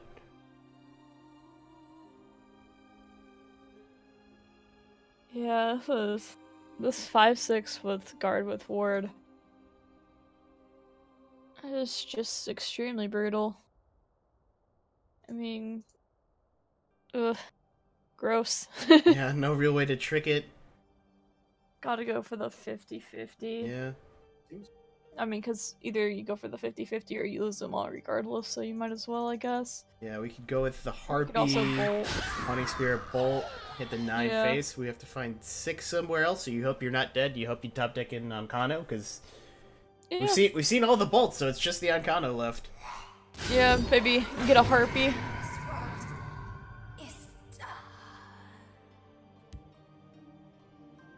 I think you have to go face with this 8, though. I don't think you have a chance I don't otherwise. I don't think you can ever trade here.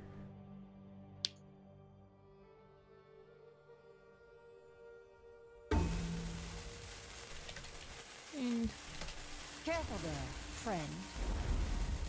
Dollargrass is gonna disagree here. He still has the option to go with the Bolt. yeah, he looks like he's thinking about this No, he's pretty hard, going decides with the not trade. to. But this Breton Conjurer is still standing ready here. By the fires of Satanine Courier and Dagger is going to allow it to trade up. The guard on the Daggerfall is quite nice there, though, but we still look at Belligerent Giant coming down. Sending that 9/9 back. You give him a Yeah. tome, but you're getting a 5/5 in return, so you take that deal every time. For sure. I mean, the tome's way too slow. I mean, you're at 19 health. You're pretty comfortable in the spot as David. At 19 both. I mean, just looking at this and... I don't... Wait, that's... Oh, it's 1 mana off of lethal. With Sataning Belligerent Giant.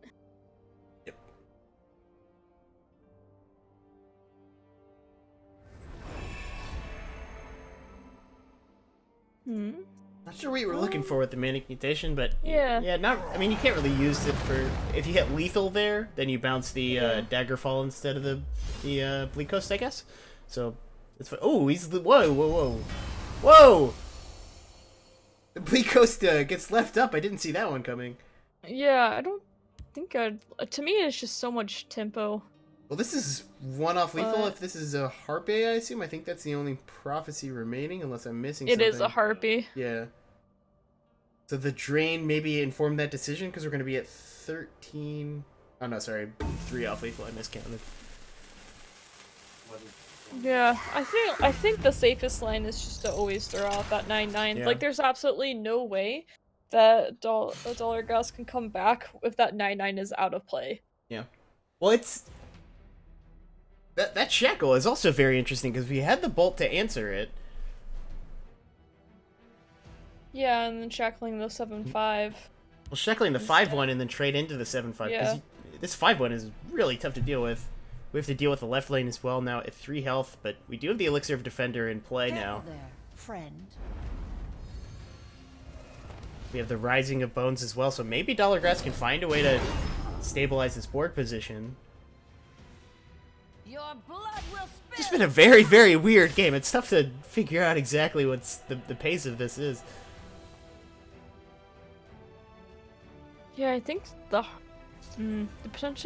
potential of not using the shackle and the 5/1 could make a big difference here.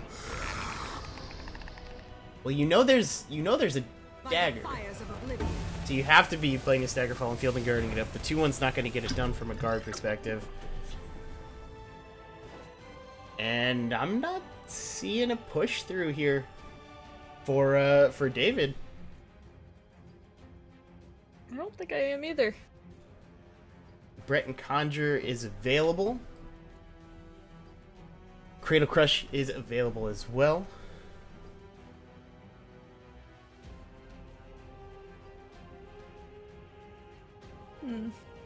He does have the drain from this Breton, which is pretty Yeah. nice.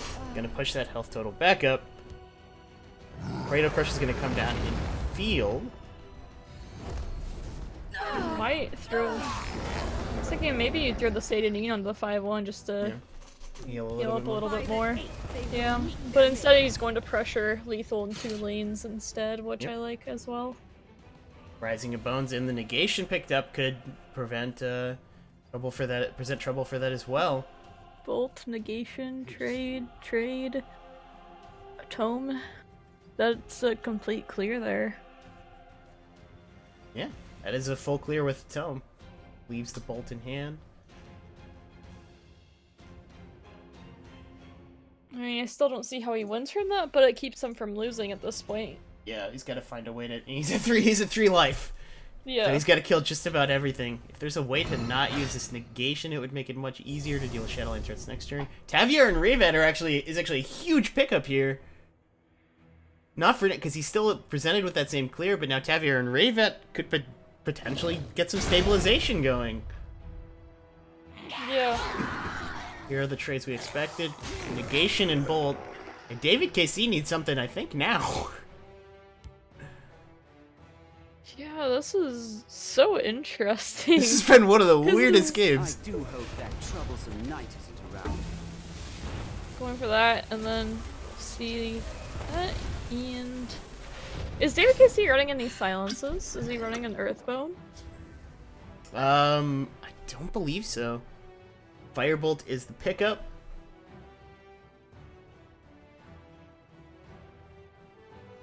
Such a weird game. I don't know what to think about it.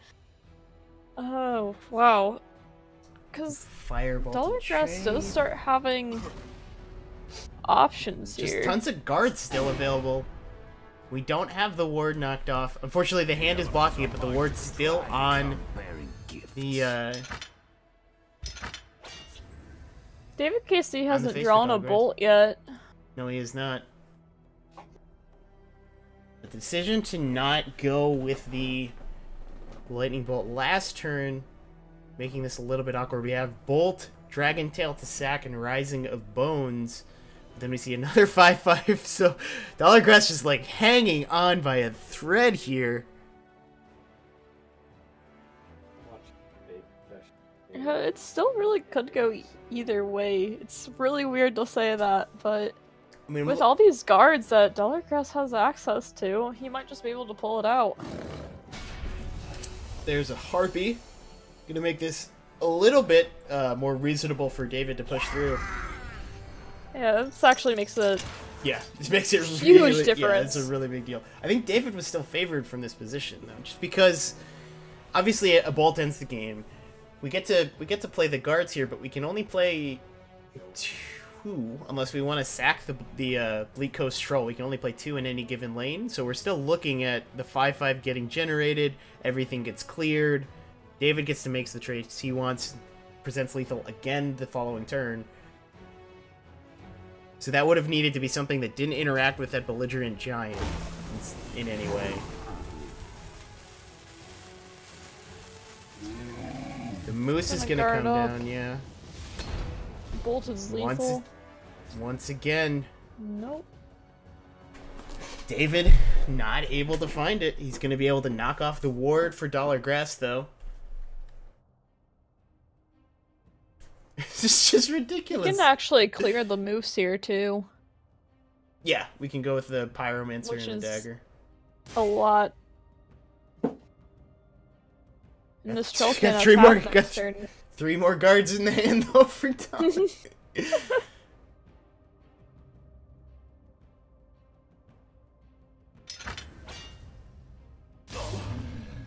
Let's heat things up.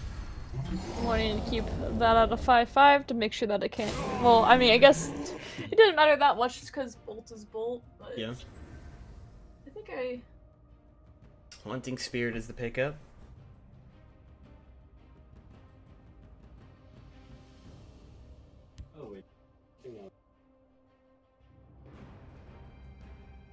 So he needs to try and So we're guard playing off. the lots of guards. Yeah, he needs to try to guard off the left lane while holding the bolt in hand, which isn't impossible. This is... David KC keeps drawing just the wrong cards off the top. He's had so many opportunities to just end this game. Yeah. Uncano and 3 bolts. Somewhere in the deck. 31 cards left. Rising of Bones and Taviar looks like it's going to be the line.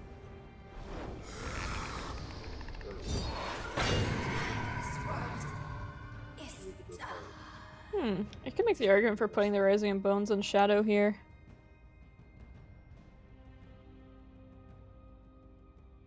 Dead to a Crown Quartermaster either way. You're dead to... Yeah. Putting it in Shadow makes you dead to a... No, it doesn't make you dead to a Pyromancer. So yeah, he is going to go with the Shadow. Yeah. I think I like that too because then you set up lethal this way. Yeah, more frequently get this Bleak Coast Out of my attack way, through. worm. Belligerent Giant is now lethal where it wouldn't have been otherwise.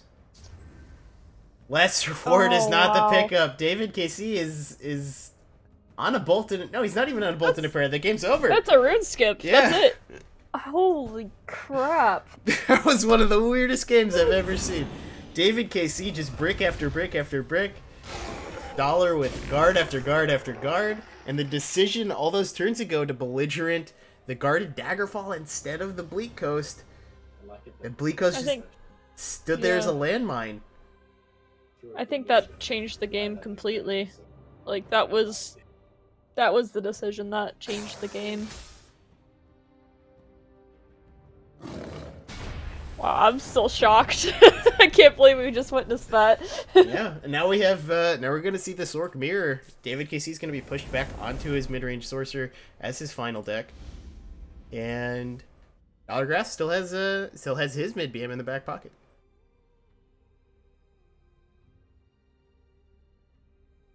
It'll be interesting to see this Sorc Mirror just because it's just a different build too, where these guards might just be able to stop. Like, there's a chance that the guards could just stop them as well. Yeah.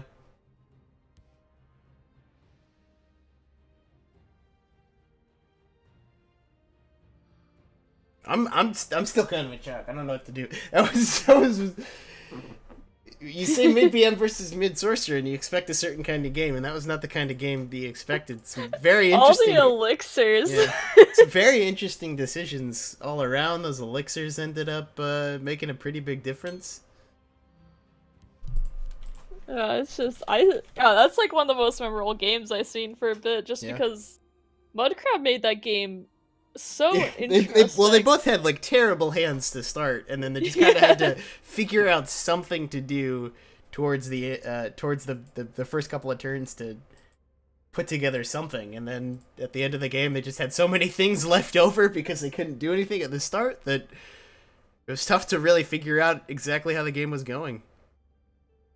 Yeah, it's weird to see because I'm looking at the stream version right now, and that play just happened where the Daggerfall was flipped, and the game goes on another 10 minutes. Like, when he's at 3 health on Sorcerer, it's just crazy. Which speaks to how upset David KC has to be right now when you get him the 4 as a battle mage, and you can't finish it off over the course of 6 or 7 turns.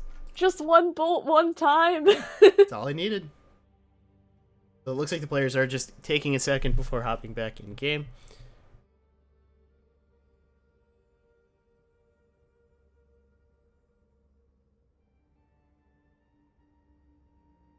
I'm still thinking of that game. So crazy. Yeah. So the more traditional build of mid-range sorcerer waiting for David KC. Take a look at it real quick. His build is running again, this is mid-range. A lot of times we see the deck trend more towards aggro, but this is definitely just a mid-range deck. No 1-drops running as high as 3 Mighty Conjurings and 3 Shadowfen, so a little bit heavier than what we normally see. They are in game right now.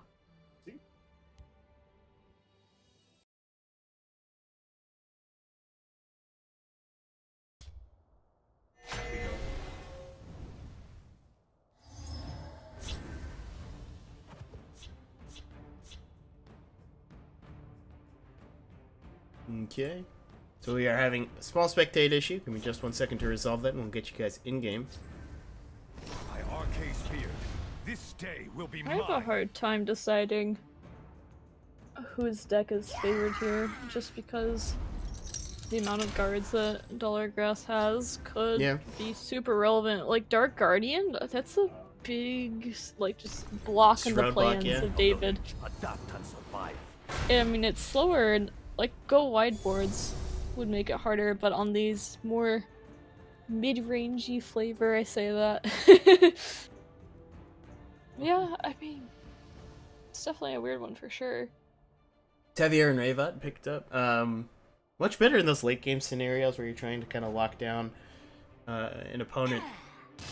Yeah, it was pretty huge last game. Yeah. I mean, he still could have lived without it, but it was just such a good stop, like blocking the way, especially with that elixir last game.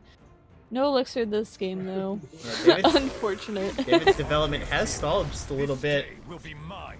Only being able to develop a 2-drop on 3, not what he was looking for here. Yeah, tier 2s or Oblique Coast Troll would have been a lot better. Although the warded creature is still not the worst thing in the world. Here come down the guards that we were talking about. Could be these just roadblocks. Yeah. Now, not as big of a roadblock because we don't see the 2-2 get knocked down. Careful there, friend. Yeah, and David has a fine answer here with the negation, although... No, Yeah, I so- think, I think we're just gonna make these Alright, trades. just trade it. Yeah, I was gonna say, if you use the negation here to get 2 damage in, you're just gonna get screwed over by another guard instead.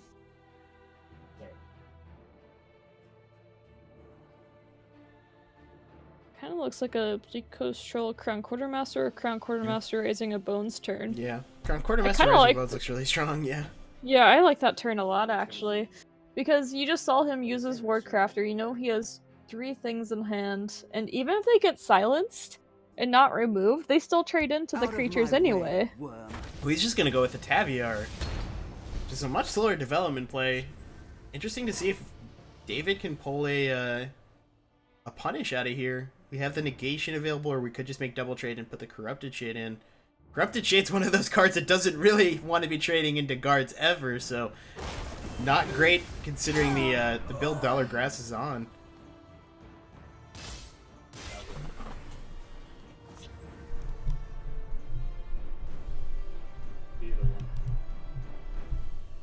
Dollargrass has a lot that he can set up here of his own with the Siege Catapult. Yeah. But I think you wait on it and just contest this ward because he's winning the grind out game here. He's able to guard up and stabilize for the most part. Like he's not in a hurry. David has 3 going on 4 cards.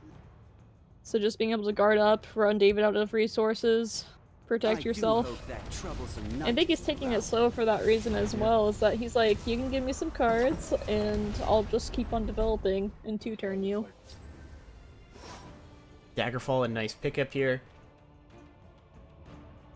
Potentially helping David in this sort of grindy game that he might be forced into. Negation's going to come down on the 2-2. Corrupted Shade and Field. So damage going to start coming through for David. Unless Dollargrass can get his guards going. But this Catapult is going to be active this turn if he decides to go with the Rising of Bones. Or he can just Bleak Coast Troll and Crown Quartermaster too, which is a really nice turn. Good trades and a shackled creature. Well, having just shackled the Corrupted Shade, we could look to do the Rising of Bones just for the sake of basically sniping the 2-2, not giving the 2-2 anything to do besides run itself into a 3-3 for no value. But Yeah, I can see that as well. Because now it gets to trade into the Yeah. Catapult if he wishes to take it. I don't think you ever go face there. Shadowfen available on the Corrupted Shade if he wants it. Doesn't look like he's going to take it. He wants to use the ward first. Now Dollar Grass with a very awkward board to try and deal with. So do you want to? Yeah, that's a lot of damage. A negation would be really nice here. Would still be a 50-50 roll if you were to trade first. Emmerich only does 2. Very, very awkward. Hmm. I'm not super. Could just go for the dagger and trade face and develop, but I don't think he wants to go face in this situation because David only has 1 card. Yeah. I think you want to control as best as you can here, so maybe you get rid of the Daggerfall, and if he plays a tome, it's extremely slow. Yeah. You could just trade everything, force the buff on the Corrupted Shade, and then Rising of Bones, so... Yeah. I like that, I think. Yeah. Because then you force him to have a ward, or the silence, you lose 3 damage. Very tough turn. A lot of potential decisions here. He's gonna go into the Corrupted Shade, which was not something I expected. I wasn't expecting it either. Here's the Didn't want Emmerich. that damage. Yeah, just to clear everything except for the Haunting Spirit.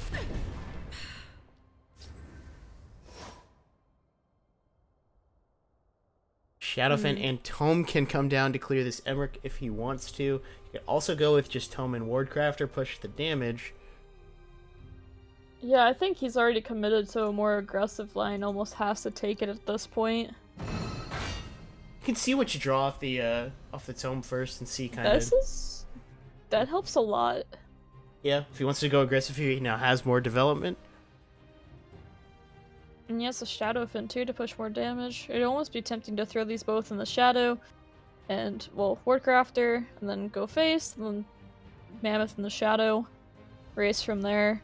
Although you know that Dollar Grass is running a ton of guards. Yeah. So, seeing I mean, he's something only new running like Dark Guardian. Yeah, the 2 Rising of Bones. You've seen the Taviar and Ravot, that's one of the big ones. You've seen one of the Rising of Bones that's only a 2 of, so maybe, like, we think it's running a lot of guards because we saw all of them last game, but... and this game, and too, this really. game, but in terms of density, it's really not that crazy, especially considering what he's already seen. Maybe he thinks he can get through. You just draw them. Yeah, you just draw them.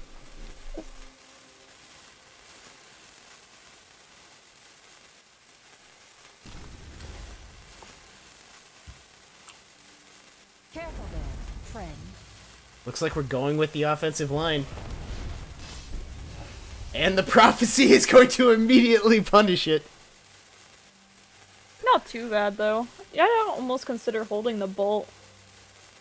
Because you're killing a 2-1. You're at 17 health. And you know he still has 3 Magicka. Yep. Go ahead and take the ward off. That's fine, too. Because Yep. you get the trade. I like that. Here comes the Mammoth. Going back to Another Belgrass. bolt. Another bolt picked up. No way to push this, no way to get rid of the Spear buff, but you can push it onto the Ward Crafter, which would then be contested. Sure. Yeah, would then be contested on board by the Emmerich, which looks like a pretty strong play here. Yeah, I really like that a lot. Still going down to 12 health, though. A bit scary. Yeah, just a little bit. Well, he does have the guards for next turn. He even has Haunting Spirit combo with it. Ooh, the bolt picked up is not actually that good, but just need. We're going down to 12, so he just needs 2 more. On Kano. He's already used one of them, so that's actually not now. He needs both bolts and Onkano for that bolt. So that bolt yeah. was actually one of the worst draws he possibly could have hit.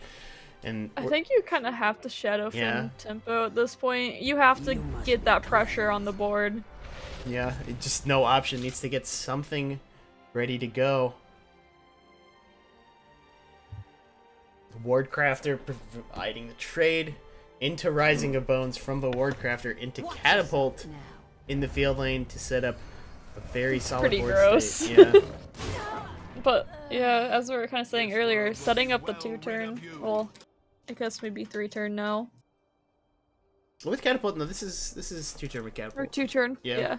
Because you could set up If just there's the, no prophecies. you could set up just the Rising of Bones, and the only thing you're dead to is Negation Double Bolt if you put one of the Rising's field.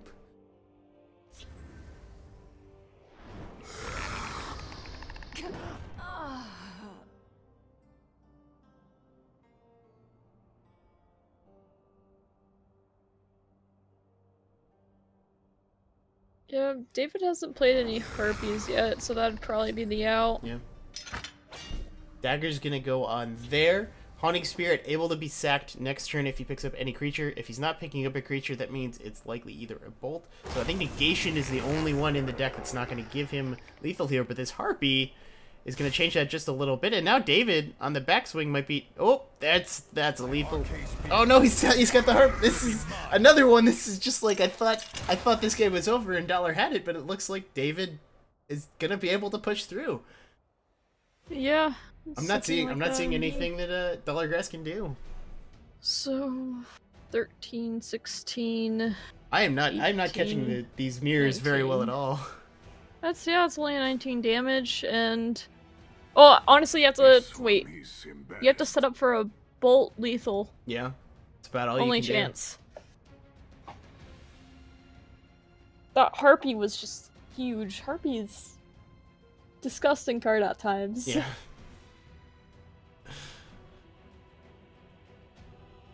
Yeah, you have to go for Just that go bolt in, out. yeah. Haunting Spirit, Satanine over the Haunting Spirit. Gets another 6 on board. Nope. It's interesting. I think you have to go like bolt's your only out. Like you don't ever win this way. Yeah, I you don't can now think. you can now order around a bolt. David KC does exactly that, and we're going to a game 3 in one of the weirdest series that I've ever gotten to watch. So Yeah, this one's up there for me. it feels like these games are all very close and then not close at the same time. Like it seems like it's not close, and then the person who I thought had it wrapped up loses. Maybe we're just bad at games Yeah. and casting. That's Just what bad- I'm just learning bad at here. everything. We're just bad. So we're going to a game 3. So now we reverse the roles. Dollar is going to be on the mid BM, and David KC is going to be on the mid-range sorcerer. And we'll see who is able to push through, and we'll move to our top 4. While those players are getting ready, we can take a quick look at the bracket, because I believe we do have a qualifier, and it is probably the least surprising qualifier in the history of the world. Is it super thanks? Thanks for the spoilers. Yes, super thanks Spoils. 555 taking down Drew the Dolphin once again, and moving on to the top 4. Kuzia Kuzmin as well, going to the top 4 in this tournament. They will both be heading up teams next week for the team tournament. Once again, we're doing this for charity, so if you type !donate in chat, you can donate to Charity Water. We did have a donation come through already from Pitiful Martyr, so thank you very much for that donation. We'll be raising more.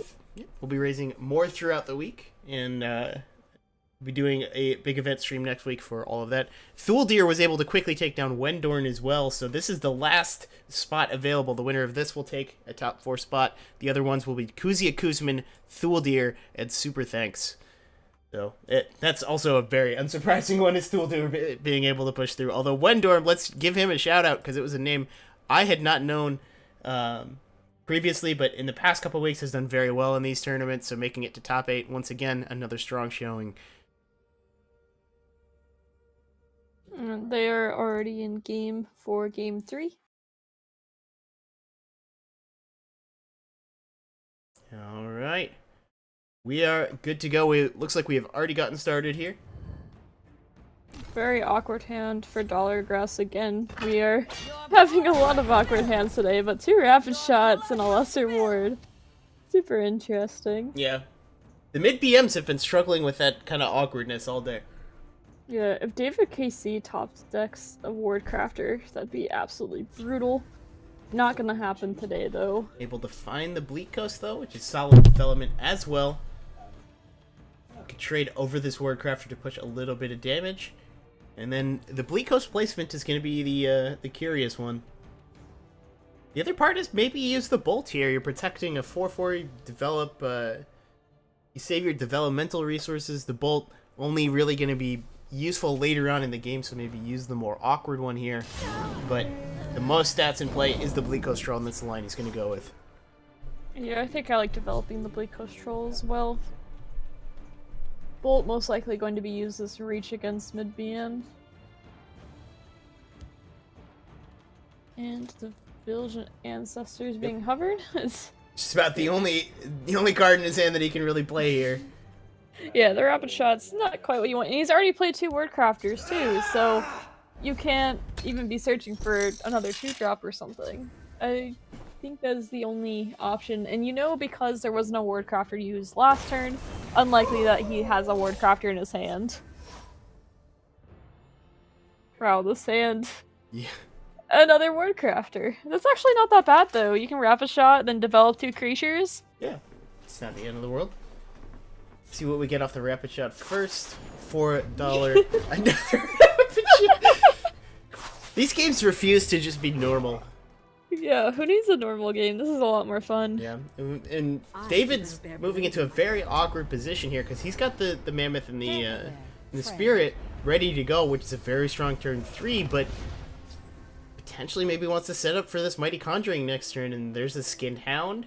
Skinned Hound on the Corrupted Shade could protect this Bleak Coast. That looks like a very strong turn. That was a good pickup. That's an insanely strong turn. Yeah, saving the Bleak Coast, setting up more consistently for this Mighty Conjuring next turn. This looks like a very, very good situation. Dolorgrass does pick up the Earthbone Spinner, but I mean, it's still not all that good here. Yeah, Earthbone Spinner on a Corrupted Shade doesn't feel that great.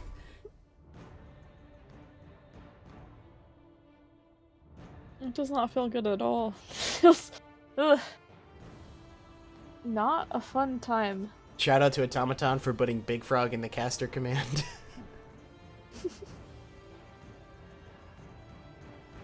True support. Going to be forced to use this Earthbone. Yeah.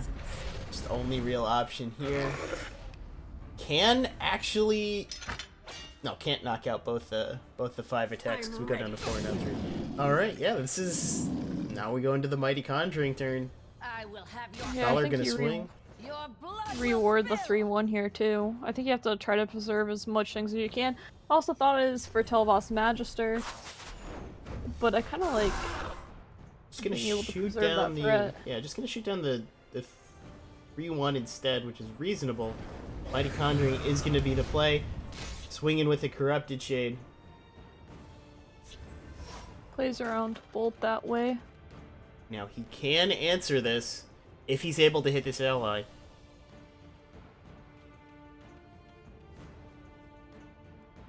But that would be his entire turn. Yeah, it would be his entire turn. Garnag after that too. No, because he has to use the Firebolt. So Garnag isn't even available to him here. He has the ring though. Oh yeah, yeah. Face me, you dog. I think you. I'm ready. I still think you want a Lesser War one of these, but I think he is saving it for Tel'Vos. Oh, there he goes. I was gonna say, I think you need to be able to compete with the board right now. I lost track of the ring charge because the hand is covering it, but that does very much alter the course of this game because we're gonna go down to 7 here, but the Mighty Conjuring potentially coming down soon for Dolorgrass to hopefully lock this out. Negation is a really big deal here, though. We can just go mass development into the Shadow Lane and bring down the negation to test whatever's gonna come. Harpy's gonna come down and knock out that Shade. Not a big deal because that Shade was likely not long for this world anyway. Yeah, I think I would have considered even saving it because you're most likely going to trade and you want to Harpy whatever's in the shadow here instead. I mean, because like now you can play. I guess you can play the Tel'Vos. Yeah. Picks up the Bolt. I guess that's an argument for it too, only having 7 Magicka to work with. Yeah. Could potentially just try to go in for your own lethal here if you're really feeling brave. You try to set up a 2-turn with the Tel'Vos. You just hope your opponent can't find a way to break that word, which isn't that crazy. A face word is annoying for sorcerers to deal with. No one gets I mean, you'd have to hope for no prophecies from Sork, and hey, it's possible. Looks like that's the line. We're gonna go down. to the 7, but High King Emmerich was behind one of those runes, and High King Emmerich is going to present lethal, so Dollargrass is going to need a prophecy.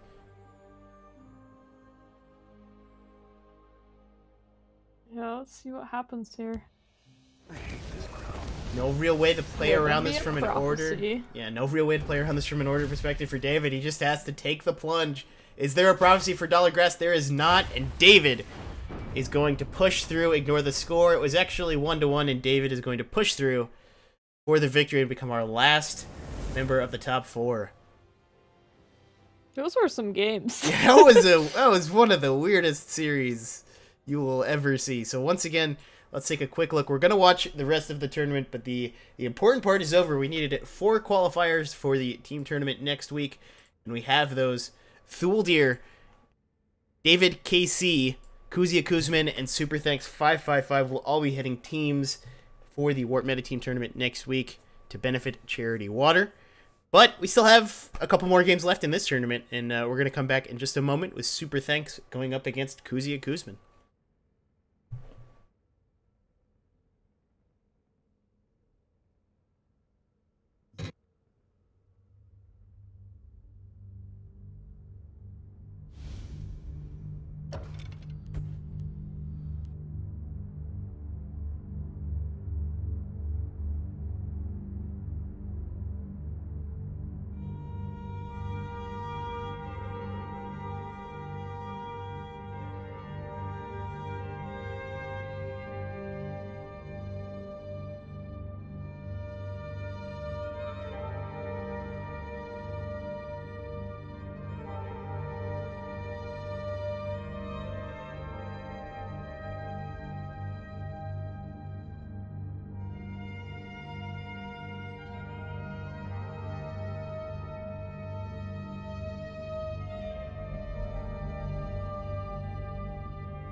Alright guys, hello and welcome back to the War Meta Charity Qualifier. We have our top 4 ready to go for next week, but we still have to declare a winner for today, and that's what we're going to do. We have Super Thanks going up against Kuzia Kuzmin in a semi-final match, and we're going to take a very quick look at their decks.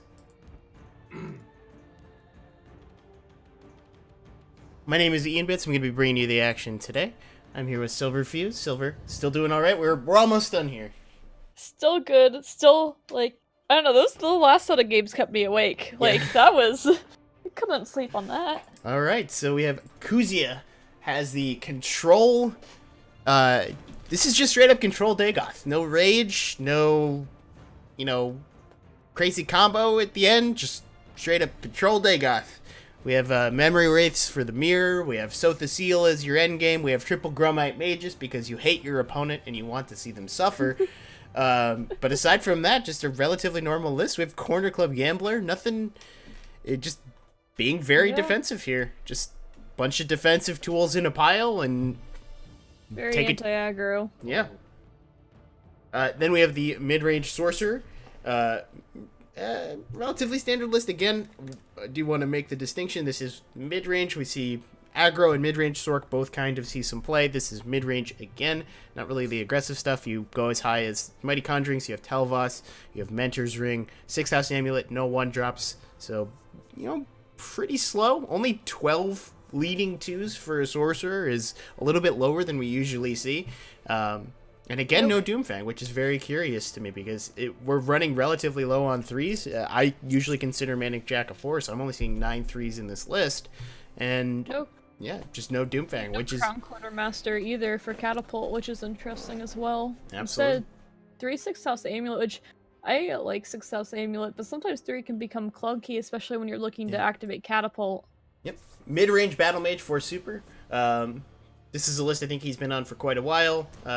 Just not too much to say about it. The one of Unstable Madman is about the only piece of spice I can really point out. Aside from that, looking relatively standard as far as the list goes. But if that doesn't satisfy your need for spiciness, he's running Evolve Assess. So yeah, he's running Desperate Conjuring, Barrelzar's Tinkering, Nixox, Evolve Assassin. Somehow he's in the semifinals with this. I've watched him play this on ladder some. Oh yeah, it's hilarious. It's a hilarious deck. I have to imagine there is just a a stream of salty opponents behind him from all the high rolls. And the best part about this, Super doing the right thing and making Mundus Stone the image, the tech image for it, as it deserves to be. Along with Jesus take the wheel for the title. Shout out to LG's stream. Jesus Take the Wheel is a very nice Quiplash answer. There's only like 2 people in this chat that are gonna get that. Alright, so it looks like we're ready to get in game. Kuzia starting on the Dagoth, and Super Thanks starting on the mid-range Battle Mage. So we have our semi-final. Let's get rolling.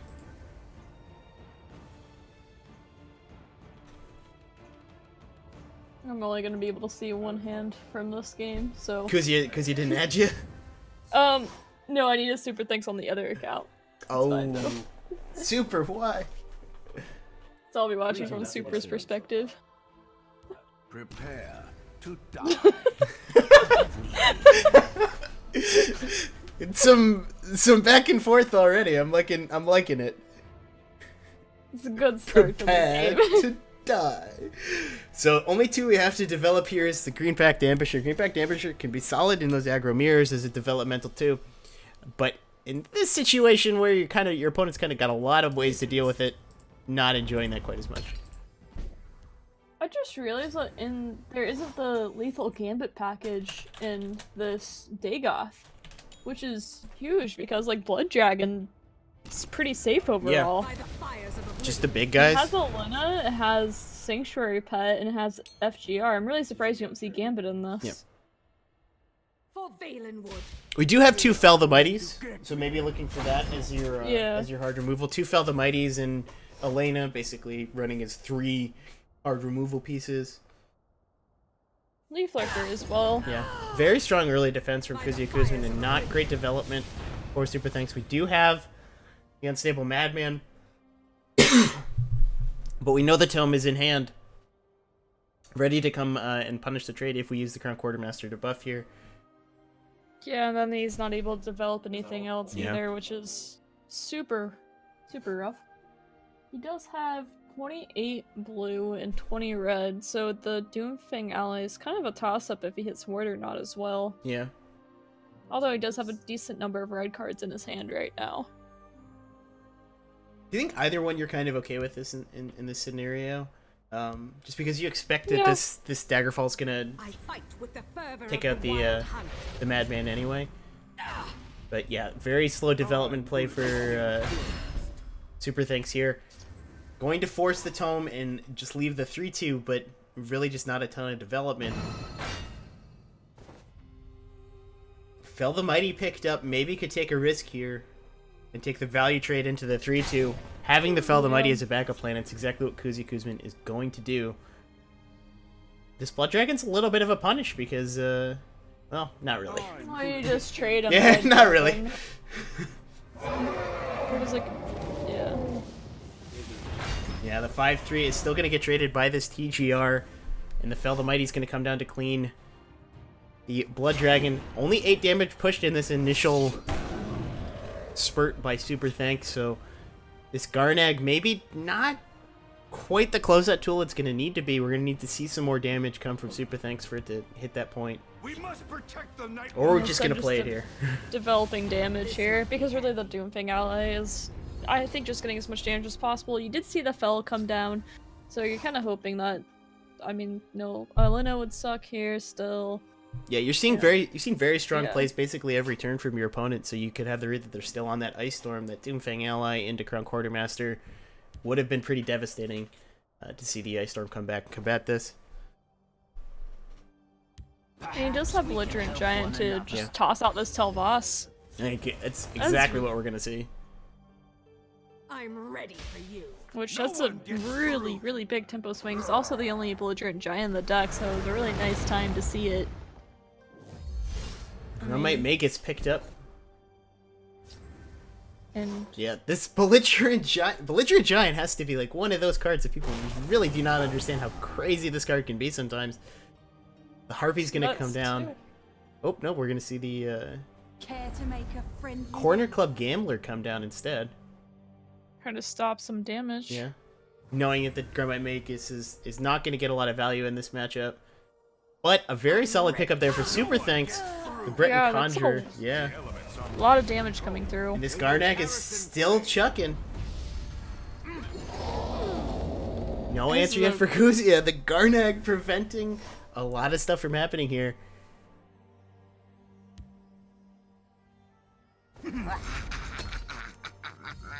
Got the Murkwater.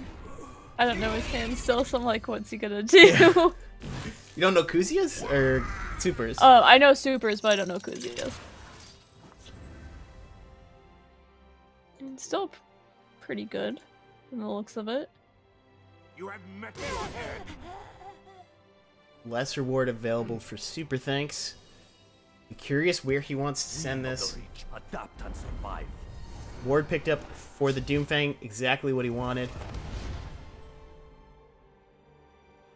Nothing, unfortunately, to really do with his Green Pact Ambusher.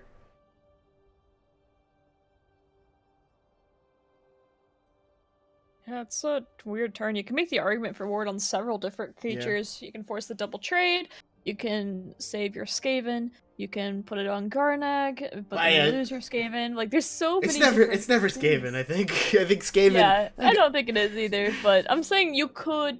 I think the fact You could technically do it. the fact that this Garnag's already damaged means I think this goes on the Frost Atronach. All things being equal, he has a higher chance of having Yeah. the Leaf Lurker. If he has that Leaf Lurker, then greetings. he's going to be able to knock out the Garnag and the Ward in the same card, which you don't really want to see happen. Yeah, that's a good call for sure. I think I would also put it on the Frost Atronach just for that reason. More double trade, then you keep your other two alive. But like I said, you could technically make an argument for any of these, just because the way that the sport is. And just another awkward turn. Although the Grumite Magus looks a lot less awkward when your opponent has only one card in hand and you know that it's a dagger. So 7 mana 5/5 guard isn't crazy or anything, but it's gonna do something here, or at least it's going to buy him a turn. But we're gonna see this swing in. The Grotwood, or the Green Pact Ambusher, I always call it Grotwood, I apologize. Is gonna swing in. I think Kusia's gonna need something here. Daggerfall's gonna come down lethal presented in both lanes. And we can only play one card this turn unless we use the TGR to dig. I'm not sure what you'd be digging for. Yeah, I don't know really what you could find. Obviously, prophecies aren't out at this point. Garnag, the early Garnag play, this came down on turn 6 against the control deck, but just stuck. Just did not budge from his perch. And on turn 10 is looking like he's going to lock this game up. I'm trying to think of what you could find even, and it's just... Yeah, I don't think there's anything. Yeah, Queen Baronzaya doesn't do it.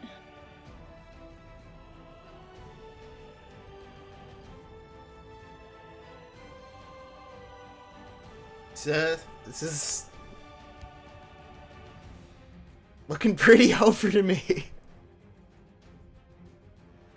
Kusia trying to think through, figure out if there's anything to be done. I just really wanted to see Evolve Assassin though, so I was kind of hoping that Dagon would take it. Yeah, I'm still rooting for Kusia in the next one. I want to see the Evolve. Yeah. Maybe this is how Super thinks he's made it this far with Evolve. He just hasn't lost on the Battle Mage. He's just like 8-0 with mid BM. Yeah. Icarus has done that before, where he's made it to the finals with like one super spicy deck that would always just go 0-1 every single round, and then he would just win with the other one. It's an interesting way to do it. It's an interesting way to trick other people into taking bad decks.